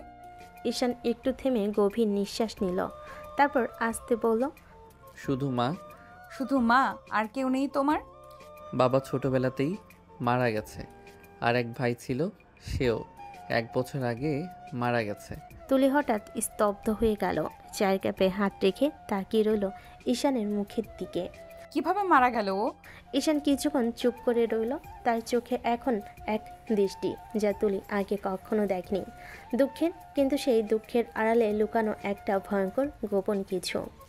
আচ্ছা, বাদ দাও সেসব কথা। পুরনো কিছু স্মৃতি আছে যা মনে করলেই বুকটা ভার হয়ে যায়। তোমার পরিবারে কে কে আছেন? তুলি থেমে গেল কিছুক্ষণ, তারপর আস্তে বলল, আমাদের 3 জন, মা, আমি আর ছোট ভাই রুহান। বাবা বাইরে থাকেন, মাঝে মাঝে আসেন। ছোট ভাইটা অনেক দুষ্টু, তোমার মতো। ঈশান একটু হাসলো, কিন্তু সেই হাসিতে কোনো উচ্ছ্বাস নেই। তুলি বুঝতে পারল ওর হাসিটা কেমন যেন জোর করে তোলা। ঈশান, তুমি ঠিক আছো তো? তোমার চোখে এমন কেমন লাগে, যেন কিছু লুকাও সব সময়। ঈশান তাড়াতাড়ি মুখ ফিরিয়ে নিল। চায়ের কাপে আবার এক চুমুক দিল। তার কণ্ঠটা একদম নিচু, প্রায় ফিসফিসের মতো। সবাই কিছু না কিছু লুকিয়ে রাখে তুলি। কিছু গল্প আছে যেগুলো বললে সব কিছু বদলে যায়। আমি চাই না বদলাতে। তুলি চুপ করে তাকিয়ে রইল ওর দিকে। ওর চোখে মায়া, ভরসা, ভালোবাসা সব একসাথে জমে আছে। তুমি না বললেও হবে ঈশান, কিন্তু মনে রেখো আমি আছি তোমার পাশে। যে কষ্ট বলার মতো না, সেই কষ্ট আমি শুনতে পারবো। ঈশান একটু হেসে তাকালো ওর দিকে, তবে সেই হাসির পেছনে লুকিয়েছিল ভয়, রাগ আর একটা গভীর রহস্য। তুমি আমার জীবনে অনেক কিছু বদলে দিচ্ছ তুলি। শুধু ভয় পাই আর কিছু যেন না বদলায়। মানে? কিছু না, বাজে কথা বললাম। চলো একটু হাঁটি নদীর ধারে। তুমি না থাকলে মাথাটা কেমন গরম হয়ে যায়। কিছু না বলে উঠে দাঁড়ালো। তার চোখে এখনো প্রশ্ন, কিন্তু সে বুঝলো ঈশানের ভেতরে কিছু আছে যা হয়তো ওর ভালোবাসাকেও পরীক্ষায় ফেলবে একদিন। রাত প্রায় 10:30। বাইরে হালকা বৃষ্টি পড়ছে, জানালার কাছে টুপটুপ শব্দ। তুলি নিজের ঘরে বসে বই পড়ার ভান করছে, কিন্তু চোখটা বইয়ের পাতায় নেই। মনটা কোথাও অনেক দূরে, হয়তো সেই নদীর পাড়ে, হয়তো ঈশানের মিষ্টি কথার ভেতরে। মনে পড়ছে ঈশানের সেই মৃদু হাসি, তার চোখের ভেতরে লুকানো কোমলতা, আর সেইভাবে বলা, তুমি না থাকলে মাথা গরম হয়ে যায়। তুলি নিজের অজান্তে মুচকি হেসে ফেল। গাল লাল হয়ে উঠছে, চোখে এক অজানা ঝিলিক। নিজের হাত দিয়ে ঠোঁট ঢেকে ফেল, যেন হাসিটা কেউ না দেখে ফেলে। ঠিক তখনই দরজা ঠেলে রুমে ঢুকে পড়ল রুহান, চুল এলোমেলো, হাতে চিপসের প্যাকেট। এই আপু, তুই একা একা হেসে যাচ্ছিস। আমার তো মনে হচ্ছে তুই পাগল হয়ে গেছিস। কি? কোথায় হাসছি আমি? তুই ভুল দেখেছিস। আরে আমি ভুল দেখছি? আমাকে কি তুই কানা মনে করিস? আমি তো একদম স্পষ্ট দেখছি তুই মুসকে মুসকে হাসতেছিস, আবার চোখও নাচাচ্ছিস। বল দেখি, কিসের এত চিন্তা করছিস? চুপ বেয়াদব, এইটুকু মানুষ হয়েও এত কথা। তোর এখন ঘুমানোর সময়, যা গিয়ে ঘুমা। মানছি ছোট, কিন্তু বুদ্ধি তোর চেয়ে অনেক বেশি। আমি তো জানি মানুষ যখন নিজের সাথে হাসে, নিজের মনের কথা বলে, তখন সে প্রেমে পড়ে যায়। তাহলে কি তুই প্রেমে পড়ছিস আপু? তুলির আগে বালিশটা ছুঁড়ে মারল রুহানের দিকে। চুপ কর বেয়াদব, আমি প্রেমে পড়বো? তুই কি সত্যিই দেখছিস নাকি? স্বপ্ন আমি দেখি না আপু, বাস্তব দেখি। আর আমি কিন্তু তোর মুখের সেই লজ্জা স্পষ্ট দেখছি। এভাবে কেউ হাসে না যদি মনে কিছু না থাকে। চুপ কর রুহান, না হলে তোর মোবাইলের পাসওয়ার্ড পাল্টে দেব। ঠিক আছে ঠিক আছে, বেশি রেগে যাচ্ছিস কেন? তবু বলে রাখি আপু, তুই যদি প্রেমে পড়ে থাকিস, আমি কিন্তু জানবো। আমি ছোট বটে, কিন্তু চালাকি আমার ডিএনএতেই আছে। এই বলে রুহান হেসে দৌড়ে বেরিয়ে গেল রুম থেকে। তুলি কিছুক্ষণ দাঁড়িয়ে রইল দরজার দিকে তাকিয়ে, তারপর আস্তে করে নিজের ঠোঁটে হাত রাখল। আবারও সেই মুচকি হাসিটা ফিরল মুখে। প্রেমে তো পড়েছি সত্যি ঈশান, কে না দেখলে এমন লাগে কেন? জানালার বাইরে বৃষ্টি থেমে গেছে, আকাশে পূর্ণ চাঁদ, আর তুলির মুখে নিঃশব্দে জ্বলে উঠল এক রোমান্টিক আলো। রাত তখন প্রায় 12টা ছুঁই ছুঁই। বাইরে হালকা ঠান্ডা হাওয়া বইছে। জানালার পাশে বসে তুলি ফোনটা হাতে নিয়ে তাকিয়ে আছে স্ক্রিনের দিকে। ঠিক তখনই মেসেজ ভেসে এলো তুলির ঠোঁট। কি করো জান? বসে আছি, তোমার কথাই ভাবছিলাম। আমার কথাই ভাবছিলে? এত রাতে ঘুমাওনি কেন? ঘুম আসে না, শুধু তোমার কথাই মাথায় ঘুরছে বারবার। আমারও তাই জান, তোমার ছাড়া যেন কিছুই ভালো লাগে না। তুলি ঠোঁটে হাসি ফুটে উঠল, তারপর আস্তে বলল, তুমি একবারও ভাবো না আমি তোমাকে কত মিস করি? ভাবি যান, কিন্তু মন চায় সামনে বসে তোমার চোখের দিকে তাকিয়ে বলি আমি তোমায় খুব ভালোবাসি। তুলি ফোনটা বুকের কাছে চেপে ধরল, তার চোখের কোণে হালকা জল জমল, ভালোবাসার পরশে ভেজা হাসি। তুমি জানো আমি ভাবতাম ভালোবাসা এত কোমল হয় না, কিন্তু তোমার সাথে থাকলে মনে হয় পৃথিবীটাই মিষ্টি হয়ে গেছে। আমারও তাই জান, তোমার হাসিটা দেখলেই মন শান্ত হয়ে যায়। কেমন যেন মনে হয় যত কষ্ট আছে সব তোমার এক চাহনিতেই হারিয়ে যাবে। তারা দীর্ঘক্ষণ কথা বলল হেসে, অভিমান করে, আবার মিষ্টি মিষ্টি জান বলে ডেকে। রাত অনেকটা গড়ালো। ঈশান বলল, জান, আকাশে চাঁদটা দেখেছো? আজ যেন আমাদের মতোই হাসছে। তুলি জানালার দিকে তাকিয়ে বলল, ও চারটা আমাদের সাক্ষী থাকবে। আজ থেকে যতদিন আমরা থাকবো ঠিক ততদিন। হালকা বাতাসে তুলির চুল উড়ল, আর ফোনের ওপাশে নরম কণ্ঠে ঈশান বলল, ঘুমাও এখন যান, স্বপ্নে দেখা হবে। আমার প্রিয় মেয়ে তুমি। স্বপ্নে আসো, কিন্তু দেরি করো না। তারপর ফোনটা কানে চেপে রেখে চুপচাপ চোখ বন্ধ করলো তুলি। বাতাস মিশে গেল তার মিষ্টি কণ্ঠস্বর। ভালোবাসি তোমায় ঈশান। বাতাসে মিশে গেল তার মিষ্টি কণ্ঠস্বর। রাত প্রায় 2টো পেরিয়ে গেছে। চারিদিক নিস্তব্ধ, শুধু জানালার পর্দায় হালকা বাতাস দোল খাচ্ছে। তুলি ঘরটা আদৌ অন্ধকার, চাঁদের আলো এসে পড়ছে তার মুখে। নিঃশব্দে সে ঘুমিয়ে আছে, মুখে এক চিলতে হাসি, যেন কোনো মিষ্টি স্বপ্নে হারিয়ে গেছে। হঠাৎ দরজাটা আস্তে করে খুলে গেল। নিঃশব্দ পায়ে ঈশান ঘরে ঢুকলো, চোখে একরাশ ভালোবাসা, ঠোঁটে অল্প হাসি। তুলির দিকে তাকিয়ে ফিসফিস করে বলল, ঘুমাচ্ছে তোমার জান? তুলির ঘুম ভাঙেনি, সে একটু নড়ে চড়ে পাশ ফিরে শুলো। ঈশান এগিয়ে এসে খুব আস্তে করে তার পাশে শুয়ে পড়ল। হাতটা তুলির কোমরের উপর রাখতেই তুলির স্বপ্নে ঘরে মৃদু কাঁপল। তারপর এক মুহূর্তে যেন মনে করলো এত তার স্বপ্নের ঈশান, তাই সে আরও কাছে টেনে নিল। নিঃশব্দে ঈশানের বুকে মুখ গুজিয়ে দিল। একটু পরে ঘুমের ঘরে তার ঠোঁট ছুঁয়ে গেল ঈশানের ঠোঁটে। দুজনের নিঃশ্বাস এক হয়ে গেল। ঈশান থমকে গেল এক মুহূর্ত, তারপর আস্তে করে বলল, জান, আমি সত্যি এসেছি। তুলি হঠাৎ চোখ খুলে ফেলল। ঘুম ভাঙ্গার পর মুহূর্তে তার চোখ বড় হয়ে গেল। ঈশান, তুমি সত্যি এসেছো? কখন এসেছো? এই তো কিছুক্ষণ আগে। তোমাকে না দেখে থাকতে পারছিলাম না। তুমি ভয় পাওনি একা একা এত রাতে আসতে? তোমার কাছে আসতে ভয় কিসের জান? তোমার কাছে আসলেই তো সব ভয় দূর হয়ে যায়। তুলি হালকা লজ্জায় মুখ ফিরিয়ে নিল। তার মুখে চাঁদের আলো পড়ছে, চোখে যেন একরাশ ভালোবাসা জমে আছে। ঈশান তার কাছে এসে তার কানের কাছে ফিসফিস করে বলল, জানো, আমি ভাবছিলাম তুমি হয়তো রাগ করবে, কিন্তু তুমি তো স্বপ্নের মতো আমার বুকেই ঘুমিয়ে পড়লে। আমি তো ভেবেছিলাম তুমি স্বপ্নে এসেছো, কিন্তু এখন মনে হচ্ছে আমার স্বপ্নই বাস্তব হয়ে গেছে। ঈশান তার কপালে চুমু খেয়ে বলল, তুমি থাকলে পৃথিবীটাই অন্যরকম লাগে তুলি। তুলির মুখে একরাশ লজ্জা, তবুও তার চোখের চাহনি বলছিল সে এই মুহূর্তের ভেতর হারিয়ে যেতে চায়। ঈশান আস্তে আস্তে তুলির কাছে গিয়ে ওর কানে কাছে মুখ নিয়ে বলবে, তোমাকে খুব হট লাগছে জান। কি বলছো এসব ঈশান? জান, সত্যি বলছি। গেঞ্জি প্লাজোতে তোমাকে সুন্দর লাগছে। মনে হচ্ছে তোমাকে অনেক আদর করি। কি বলছো ঈশান এইসব? আমাদের তো বিয়ে হয়নি, আর বিয়ে ছাড়া এইসব অবৈধ। ঈশান আস্তে আস্তে তুলির কাছে গিয়ে ওর কানে কাছে মুখ নিয়ে বলবে। ঈশান আর তুলি কোনো কথা শুনে না, তুলির ঠোঁটে ঠোঁট ডুবিয়ে দিল। চমকে উঠে বিছানায় পড়ে গেল ঈশান, পড়ল তুলির গায়ের উপর। দুজনের শরীর হালকা কেঁপে উঠল। ঈশান পাগলের মতো কিস করে যাচ্ছে তুলিকে। তুলি ঈশানকে থামানোর চেষ্টা করছে, কিন্তু কিছুতেই পারছে না। ঈশান এক এক করে তুলি সারা শরীরে চুমু দিতে লাগলো। তুলি কাঁপা কাঁপা কণ্ঠে বলল, ঈশান প্লিজ থামো, এসব ঠিক না। আমি তোমাকে ভালোবাসি জান, আর ভালোবাসার কাছে সবই ঠিক। এই বলে ঈশান তুলির ঠোঁট আবারও আঁকড়ে ধরল। তুলি চেয়েও কিছু করতে পারল না। ঈশান আস্তে আস্তে ডুবে যেতে থাকলো তুলির ভালোবাসায়। রাত অনেক গভীর। ঈশান তুলিকে বুকে জড়িয়ে রেখেছে।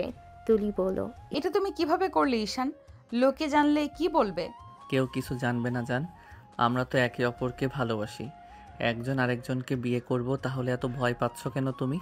জানি না ঈশান, কিন্তু ভয় লাগছে আমার। ঈশান তুলিকে একটু শক্ত করে জড়িয়ে ধরল, তারপর ঠোঁটে জোরে করে একটা চুমু খেয়ে বলল, ভয় পেও না, আমি আছি তো। তোমাকে সকল বিপদ থেকে আগে রাখবো আমি। আমি জানি জান, তুমি আমাকে আগলে রাখবে। এই জন্যই তো আমি তোমাকে এত ভালোবাসি। ঈশান তুলিকে আবার জড়িয়ে ধরল। আস্তে আস্তে তুলি ঠোঁটে আবার ঠোঁট ডুবিয়ে দিল, তারপর আবার ভালোবাসার রাজ্যে হারিয়ে গেল। কয়েক সপ্তাহ হলো তুলি যেন আগের মতো হাসে না, চোখের নিচে হালকা কালচে দাগ, সারাক্ষণ চিন্তিত মুখ। ফোনটা হাতে নিয়ে বারবার স্ক্রিনের দিকে তাকায়। ঈশানের নামটা দেখা যায় না কোথাও। একসময় যে ছেলেটা দিনের শুরু থেকে রাত পর্যন্ত একটানা তুলির সঙ্গে কথা বলতো, এখন সেই ছেলেটাই অজানা অজুহাতে দূরে সরে যাচ্ছে। তুলির বুকের ভেতরটা কেমন যেন হাহাকার করে ওঠে প্রতিদিন। কেন এমন করছে ঈশান? আমি কি কিছু ভুল করেছি? এই প্রশ্নগুলো যেন মাথার ভেতর ঝড় তোলে বারবার। সেদিন বিকেলে ভার্সিটির ক্যাম্পাসে হালকা বাতাসে বইছিল, সবাই গ্রুপে বসে গল্প করছিল। তুলি একটু দূরে বেঞ্চে বসে ফোনে তাকিয়েছিল, কিন্তু মনটা অন্য কোথাও। হঠাৎ দূর থেকে ঈশানকে দেখতে পেল। ওর মুখে একদম সে হাসিটা নেই যা তুলি ভালোবাসে। তুলি উঠে দাঁড়ালো, ধীরে ধীরে এগিয়ে গেল ওর দিকে। ঈশান, ওহ তুলি, কেমন আছো? তুমি তো আজকাল দেখা দাও না, ফোন ধরো না, এমনকি মেসেজের রিপ্লাই দিতেও দেরি করো। কি হয়েছে বলো তো? আমাকে ইগনোর করছো কেন? ঈশান একটা ছোট্ট নিঃশ্বাস ফেল, কপালের চুলে হাত চালিয়ে বলল, তুমি ভুল বুঝছো রে, আমি একটু ব্যস্ত আছি এই কদিন, কিছু প্রজেক্ট, কিছু কাজ। না ঈশান, আমি ভুল বুঝছি না। আমি তোমার চোখে সেই আগের আলোটা পাই না, তোমার কথায় আগের উষ্ণতা নেই। তুমি আগের মতো আমার সঙ্গে সময় কাটাও না, হাসো না, কথা বলো না। তুমি বদলে গেছো। ঈশান একটু চুপ করে রইল, তারপর ঠান্ডা গলায় বলল, সব সময় তো একরকম থাকা যায় না তুলি, কিছু সময় নিজের মতো থাকতে হয়। তুলির বুকটা হঠাৎ ভারী হয়ে গেল, চোখে পানি চলে এলো। নিজের মতো থাকলে আমায় ভুলে যেও না ঈশান। আমি কিন্তু তোমার মতো না, আমি পারি না তোমাকে ছাড়া থাকতে।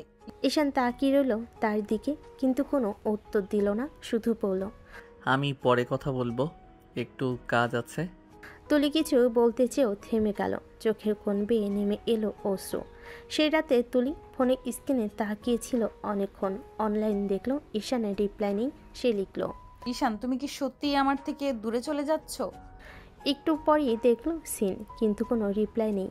তুলির চোখ ভিজে গেল। সে ফোনটা বুকে চেপে চুপচাপ ফিসফিস করে বলল, তুমি জানো না ঈশান, তোমার একটুখানি সময় না পেলে আমি কেমন শূন্য হয়ে যাই। তারপর সে বারান্দায় গিয়ে দাঁড়ালো, চাঁদের আলোয় ভিজে থাকা আকাশের দিকে তাকিয়ে বলল, তুমি যদি সত্যি ব্যস্ত থাকো, অন্তত একবার বলো তুমি এখনো আমাকে আগের মতো ভালোবাসো। আমি শুধু সেটাই শুনতে চাই। বাতাস কেমন হালকা শব্দ তুলল, যেন সান্ত্বনা দিতে চাই, কিন্তু তুলির বুকের ভেতরটা তখন নিঃশেষ হয়ে যাচ্ছে ধীরে ধীরে।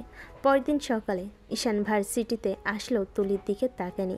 তুলি শুধু তাকিয়েছিল দূর থেকে, একটা মানুষকে ধীরে ধীরে দূরে চলে যেতে দেখা। তার চেয়ে কষ্টে কিছু হয় না হয়তো।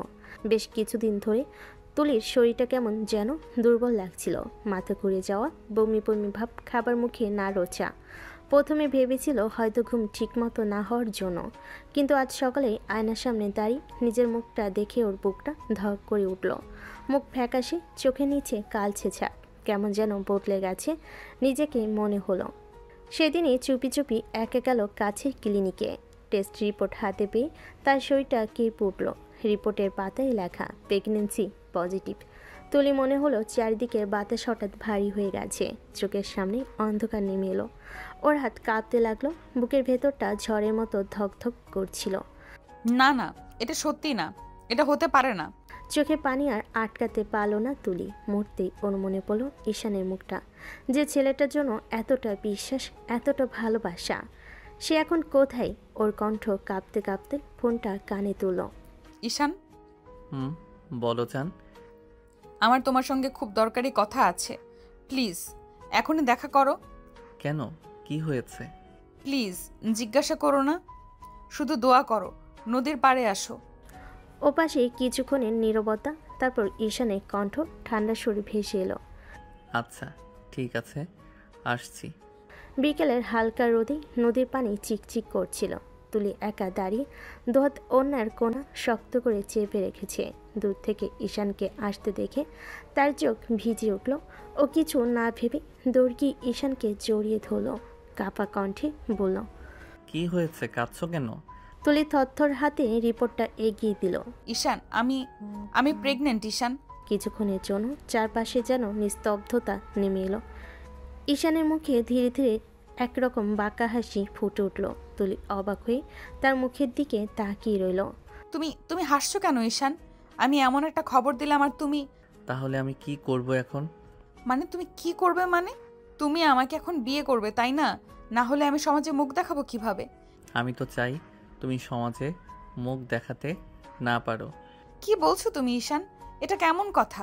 ঠিকই বলছি তুলি। তুমি ভেবেছিলে আমি তোমার প্রেমে পাগল। না তুলি, আমি শুধু একটা প্রতিশোধ নিচ্ছিলাম। প্রতিশোধ? কিসের প্রতিশোধ? তোমার জন্য আমার ভাই পরিবারের কাছ থেকে আজ অনেক দূরে। তোমার জন্য আমার ভাই সুইসাইড করেছে, তাই আমি তোমার থেকে প্রতিশোধ নিয়েছি। না, এটা মিথ্যে। তুমি এমন হতে পারো না ঈশান। তুমি ভেবেছিলে আমি ভালোবাসি তোমাকে, কিন্তু না, আমি শুধু তোমার চোখের জল দেখতে চেয়েছিলাম। তুলির পা কাঁপতে লাগলো। ওর চোখের পানি মাটিতে পড়ল। মুখে শুধু একটাই কথা, তুমি আমার সঙ্গে এটা করলে ঈশান? যেমন কষ্টে আমার মা বেঁচে আছে আজও, তেমন কষ্টে তুই বাঁচবি তুলি, সেটাই আমার প্রতিশোধ। তুমি তোমার ভাইয়ের মৃত্যুর জন্য আমাকে কেন দোষ দিচ্ছ ঈশান? আমি কি করেছি? সব তো তুই করেছিস। আমি আর নিশান ছিলাম যমজ। আমার ভাই তোকে ভালোবাসতো, পিছন পিছন ঘুরতো। আর তুই কি করতি? তুই ওকে সবসময় অপমান করতি, ছোট করতি। আমার ভাই তোকে কত পাগলের মতোই না ভালোবাসতো। তোর কি একবারও মায়া হয়নি ওর জন্য? ও তো দিন রাত তোর কথাই ভাবতো, আমাকে সারাক্ষণ তোর কথা বলতো। কিন্তু ও সেদিন তোকে টিচ করতে নয়, তোকে টিচের হাত থেকে বাঁচাতে চেয়েছিল। কিন্তু তুই কি করলি? তুই ভুল বুঝে সবার সামনে ওকে জুতাপিটা করলি। আমার ভাই এত বড় কষ্ট, লজ্জা, অপমান আর নিতে পারিনি। ও সেদিন বাড়িতে এসে সুইসাইড করে। আমিও মনে মনে প্রতিজ্ঞা করি, কিসের এত দেমাগ তোর? তোর সব দেমাগ অহংকার আমি মাটিতে গুড়িয়ে দিব। আজ আমি সফল, আমি পেরেছি তোকে ভেঙে দিতে। তুলি এতক্ষণ নিস্তব্ধ হয়ে শুনছিল সব কিছু। ও ভাবতে পারেনি যে ঈশান নিশানের ভাই। ও তো দুজনকে একই মনে করেছিল। ও তো নিশান ভেবেই ঈশানকে ভালোবেসেছে। তাহলে কেন ওকে ঠকালো?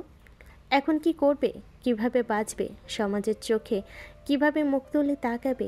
ঈশান চলে যেতে নিলেই তুলি তার পা জাপটে ধরল। প্লিজ ঈশান, তুমি যেও না। তুমি বিয়ে না করলে আমি কিভাবে বাঁচবো?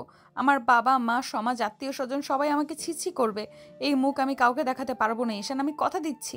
আমি তোমার বাড়ির কাজের লোক হয়ে থাকবো, তবুও তুমি আমাকে বিয়ে করো। তোর মতো অহংকারী কালনাগিনীর আমার দরকার নেই। আমি তো এমন দিনটা দেখার জন্য এতদিন ধরে অপেক্ষা করেছি। কতটা কষ্ট বুকে নিয়ে আমার ভাইটা মারা গেছে ভাবতে পারছিস? আমার ভাই তোর জন্য ভেতর ভেতর কতটা ছটফট করেছে। কখনো বোঝার চেষ্টা করিস নাই ওকে। আজ এটা তোর প্রাপ্য। নদীর হাওয়ায় আজ কেমন এক ঠান্ডা নিস্তব্ধতা ছড়িয়ে আছে।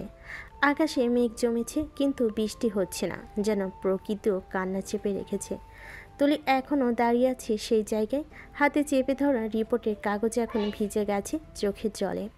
ঈশান পেছন ফিরে হাঁটছে ধীরে ধীরে, বিন্দুমাত্র দয়া নেই মুখে। তুলি দৌড়ে গিয়ে ঈশানের সামনে দাঁড়িয়ে পড়ল। চোখ দুটো লালচে ফুলে গেছে। ঈশান প্লিজ আমার দিকে একবার তাকাও। ফাঁকা কথা রেখে দাও তুলি, এখন কিছু বলার নেই। ঈশান, আমার নিজের অজান্তেই ভুল হয়ে গেছে। আমি জানতামই না তোমার ভাইয়ের সাথে এত বড় অন্যায় করেছি আমি। তুমি যদি রাগ করো, গালি দাও, আমি নেব সব, কিন্তু এমন করে চলে যেও না শোনা। তুমি জানো আমি তোমাকে ছাড়া বাঁচতে পারবো না। আমাকে মৃত্যুর মুখে ঠেলে দিও না ঈশান। তুমি আমাকে ভালোবাসতে না ঈশান? ঈশান প্লিজ ফিরে এসো। ঈশান, আমি বাঁচবো না এভাবে, আমাকে মৃত্যুর মুখে ঠেলে দিও না। আমাকে শাস্তি দাও ঈশান, শুধু চলে যেও না। ঈশান থেমে একবার তাকালো, চোখে এক ঝলক দ্বিধা, তারপর আবার কঠিন মুখে পেছন ফিরল। তুই যেভাবে আমার মাকে কাঁদিয়েছিস, তোর চোখ দিয়েও সেদিন জল পড়ুক তুলি, এটাই আমি চেয়েছি। তুমি আমাকে ভালোবাসতে না ঈশান? ভালোবাসি কিনা জানি না, কিন্তু প্রতিশোধ তার চেয়েও বড় হয়ে গেছে। তারপর আর একবারও পেছনে না তাকিয়ে চলে গেল ঈশান। তুলি মাটিতে বসে পড়ল। ওর চোখের পানি মাটিতে মিশে যাচ্ছিল। কণ্ঠ থেকে শুধু একটা শব্দই বেরোচ্ছিল, ঈশান প্লিজ ফিরে এসো। কিন্তু নদীর ওপার থেকে কেবল বাতাসে শস্য শব্দ ভেসে এলো। তুলির চারপাশ অন্ধকারে ঢেকে গেল। একটা মেয়ের হৃদয় ভাঙ্গার শব্দ নিঃশব্দে হারিয়ে গেল রাতের আকাশে। রাত গভীর, চারিদিক নিস্তব্ধ, কেবল ঘড়ির টিকটিক শব্দটা শোনা যায়। চোখ বন্ধ করে ঘুম আসছে না ঈশানের। বালিশের উপর মুখ রেখে এক দৃষ্টিতে ছাদের দিকে তাকিয়ে আছে। মনে বারবার ভেসে উঠছে তুলির সেই কাদা চোখ, কাপা ঠোঁট আর অসহায় কণ্ঠের সেই শব্দগুলো। ঈশান আমি বাঁচবো না এভাবে, আমাকে মৃত্যুর মুখে ঠেলে দিও না। ঈশান কপাল চেপে ধরল। মাথার ভেতর যেন এক ঝড় বইছে। আমি কি ঠিক করেছি? একটা মেয়েকে এমন অবস্থায় একা ফেলে আসা, এটা কি সত্যিই আমার প্রতিশোধ? চোখের সামনে ভেসে উঠল তুলির মায়া মেশানো মুখ। তার ঠোঁট কাঁপছে, চোখে জল জমে আছে। তবু ও বলেছিল, আমাকে শাস্তি দাও ঈশান, শুধু চলে যেও না। না না ঈশান, তুই দুর্বল হবি না, তুই ভুলে যাবি না ও কি করেছিল। কিন্তু পরক্ষণেই তার বুকের ভেতর যেন কেউ পাথর চেপে বসে। প্রতিশোধ নিতে গিয়ে কি আমি নিজের বিবেকটাই হারিয়ে ফেলেছি? চোখ বন্ধ করতে তুলির মুখ ভেসে ওঠে আবার হাসি মিশ্রিত মুখ। একসময় যে মুখ হেসে সুখ খুঁজছিল, এখন সেই মুখে এসে কান্না দেখছে। ঈশান ধীরে ফিসফিস করে, তুলি, আমি চেয়েছিলাম তোমার চোখে জল দেখতে, কিন্তু এখন আমার বুকেই সেই জল ঝরছে। আমি মনে হয় অভিনয় করতে করতে তোমার প্রেমে পড়ে গেছি। এক মুহূর্তের জন্য ওর চোখ বেয়ে ফোঁটা জল গড়িয়ে পড়ে বালিশে। ও বুঝতে পারে না ও কাঁদছে নিজের জন্য নাকি তুলির জন্য। না এখনই না, কিছুদিন কষ্ট পাবো, তারপর আমি সব ঠিক করে দেব। এই বলে চোখ বন্ধ করে ঘুমানোর চেষ্টা করে ঈশান, কিন্তু ঘুম আসে না। আর অন্যদিকে তুলির ঘরটায় বাতি নিভে আছে, শুধু জানালার ফাঁক দিয়ে চাঁদের আলো এসে তুলির মুখে পড়ে। ওর চোখে নিচে শুকনো অশ্রুর দাগ। তুলি কাপা কণ্ঠে ফিসফিস করে, ঈশান তুমি জানো আমি তোমাকে কত ভালোবাসি, আমি তোমাকে হারাতে পারবো না সোনা, কিন্তু তুমিই তো ফেলে দিলে আমাকে। ওর চোখে হঠাৎ একটা অদ্ভুত শূন্যতা ভর করে। ও নিচু স্বরে বলে, আমি এখন কি নিয়ে বাঁচবো? আমার ভেতরে তোমার একটা অংশ বেড়ে উঠছে, অথচ তুমি নেই আমার পাশে। চোখের জল আবারও ঝরে পড়ে বালিশে। ওর কণ্ঠ কাঁপে, তবু একটানা বলে যায়, সমাজের চোখে কলঙ্কিনী হয়ে বেঁচে থাকার চেয়ে মরে যাওয়া অনেক সহজ। বাইরে হালকা বাতাস বইছে, চাঁদের আলোয় একা তুলি বসে আছে নিস্তব্ধতায়। আর দূরে কোথাও একটা কুকুর ডেকে উঠছে, যেন সেই কান্নার প্রতিধ্বনি প্রতিশোধের গল্পে মিলিয়ে যাচ্ছে। ভোরের ঠান্ডা হাওয়ার জানালার পর্দা নেড়ে দিচ্ছে। ঈশান তখনও ঘুমে ডুবে আছে। হঠাৎ ফোনটা কেঁপে ওঠে টেবিলের ওপর। ঘুম যাওয়ানো স্ক্রিনে তাকিয়ে দেখল রাব্বি কলিং। ঘুমো ঘুমো গলায় ফোনটা রিসিভ করতেই ওপাশ থেকে কাপা কণ্ঠে রাব্বি বলল, ভাই একটা খারাপ খবর আছে ভাই। খারাপ খবর মানে? সকাল সকাল কি শুরু করছিস তুই? তুলি আপু সুইসাইড করেছে। ঈশান এক মুহূর্তের জন্য জমে গেল। হৃদস্পন্দন থেমে যাওয়ার মতো অবস্থা। সে হঠাৎ লাফিয়ে উঠে বসল। কি বললি তুই? পাগল নাকি তুই? এসব আজে বাজে কথা বলিস না রাব্বি। ভাই আমি মিথ্যে বলছি না, রুহি আপু ফোন দিয়ে কাছে বলল তুলিকে নাকি ঘরে ফ্যানের সাথে ঝুলতে থাকে দেখেছে ওর মা। এখন সবাই তুলির বাড়িতে, ভাই তুই চলে আয়। ফোনটা হাত থেকে ছিটকে পড়ে গেল মেঝেতে। ঈশান হতভম্ব হয়ে বসে রইল। তারপর যেন হঠাৎ পাগলের মতো উঠে দাঁড়ালো। তার হুড়ো করে জামা গায়ে দিল আর ছুটে বেরিয়ে গেল বাড়ি থেকে। রাস্তা জুড়ে তার দৌড়। কারো মুখ, কারো আওয়াজ কিছুই শুনতে পাচ্ছে না, শুধু একটা কথাই কানে বাজছে, তুলি আপু সুইসাইড করেছে। তার নিঃশ্বাস ভারী হয়ে যাচ্ছে। বুকের ভেতর যেন কেউ লোহার হাতুড়ি দিয়ে আঘাত করছে। অবশেষে দৌড়ে পৌঁছালো তুলিদের বাড়িতে। চারপাশে মানুষের ভিড়, কান্নার শব্দে বাতাস ভারী। ঘরে ঢুকে ঈশান হোঁচট খেয়ে থেমে গেল। সাদা চাদরে ঢাকা তুলির নিথর দেহটা মাটিতে রাখা, মুখটা ফ্যাকাশে, ঠোঁটে হালকা নীল ছায়া, চোখ দুটো বন্ধ, যেন একটু পরে জেগে উঠবে। ঈশান এগিয়ে গিয়ে হাঁটু গেড়ে বসে পড়ল। কাপা হাতে তুলির মুখ থেকে চাদর সরিয়ে বলল, জান আমি এসেছি, ওঠো না প্লিজ, চোখ খুলো একবার, শুধু একবার তাকাও আমার দিকে। কোনো সাড়া নেই। নিস্তব্ধতা যেন তার বুকের ভেতর ছুরি মেরে গেল। সে কাপা গলায় ফিসফিস করে বলল, আমি তো শুধু একটু প্রতিশোধ নিতে চেয়েছিলাম জান, একটু কষ্ট দিতে চেয়েছিলাম তোমাকে। আমি ভাবিনি তুমি এতটা ভেঙে পড়বে।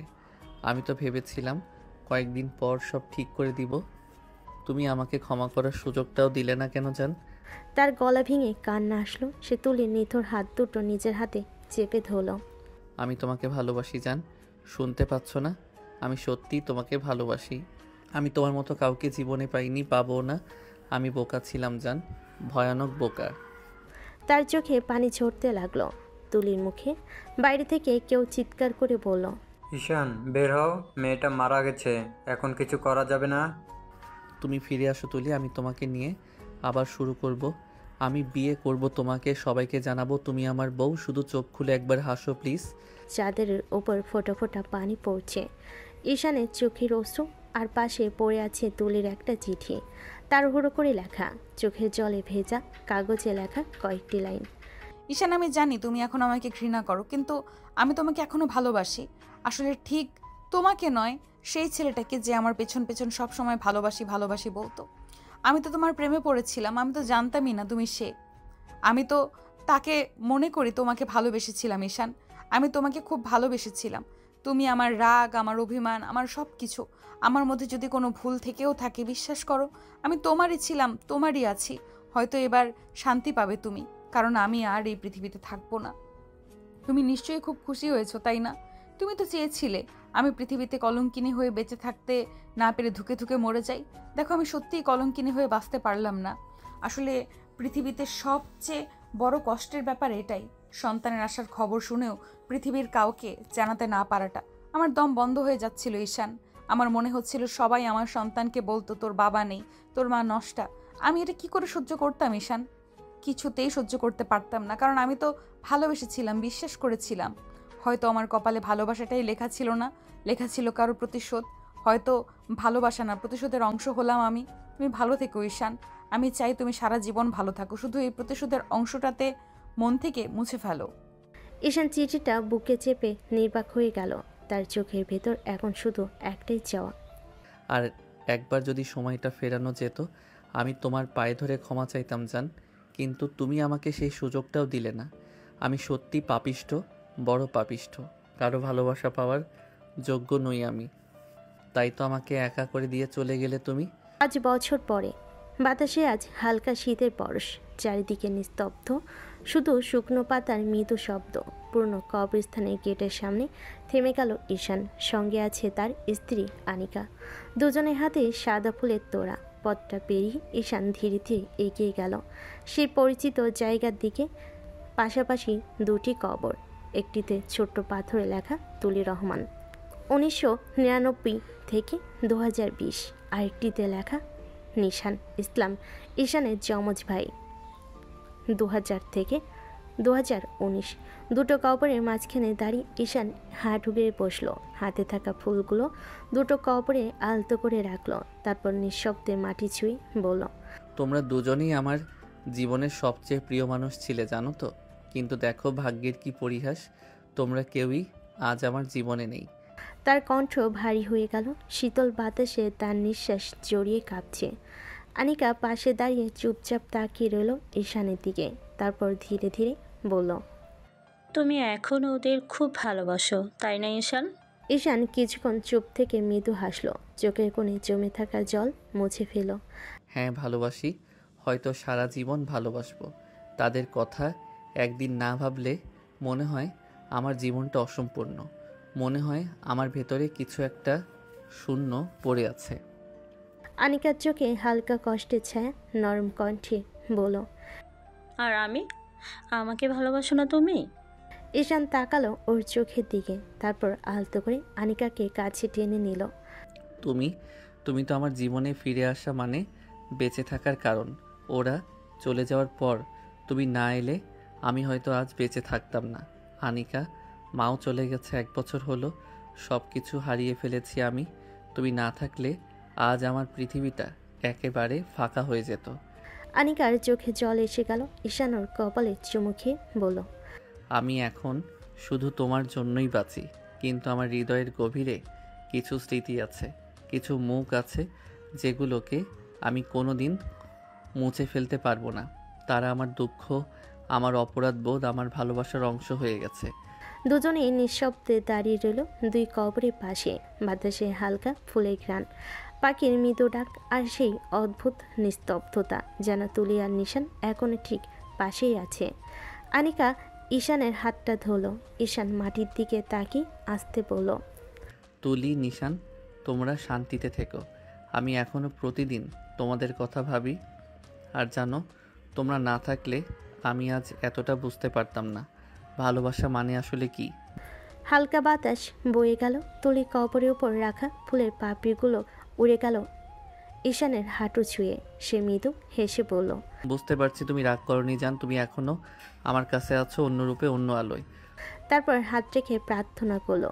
চোখ বেয়ে গড়িয়ে পড়ল এক ফোঁটা অশ্রু, যেন ঈশানের মনে আবার প্রিয় দুজনের ছবি ভেসে উঠল।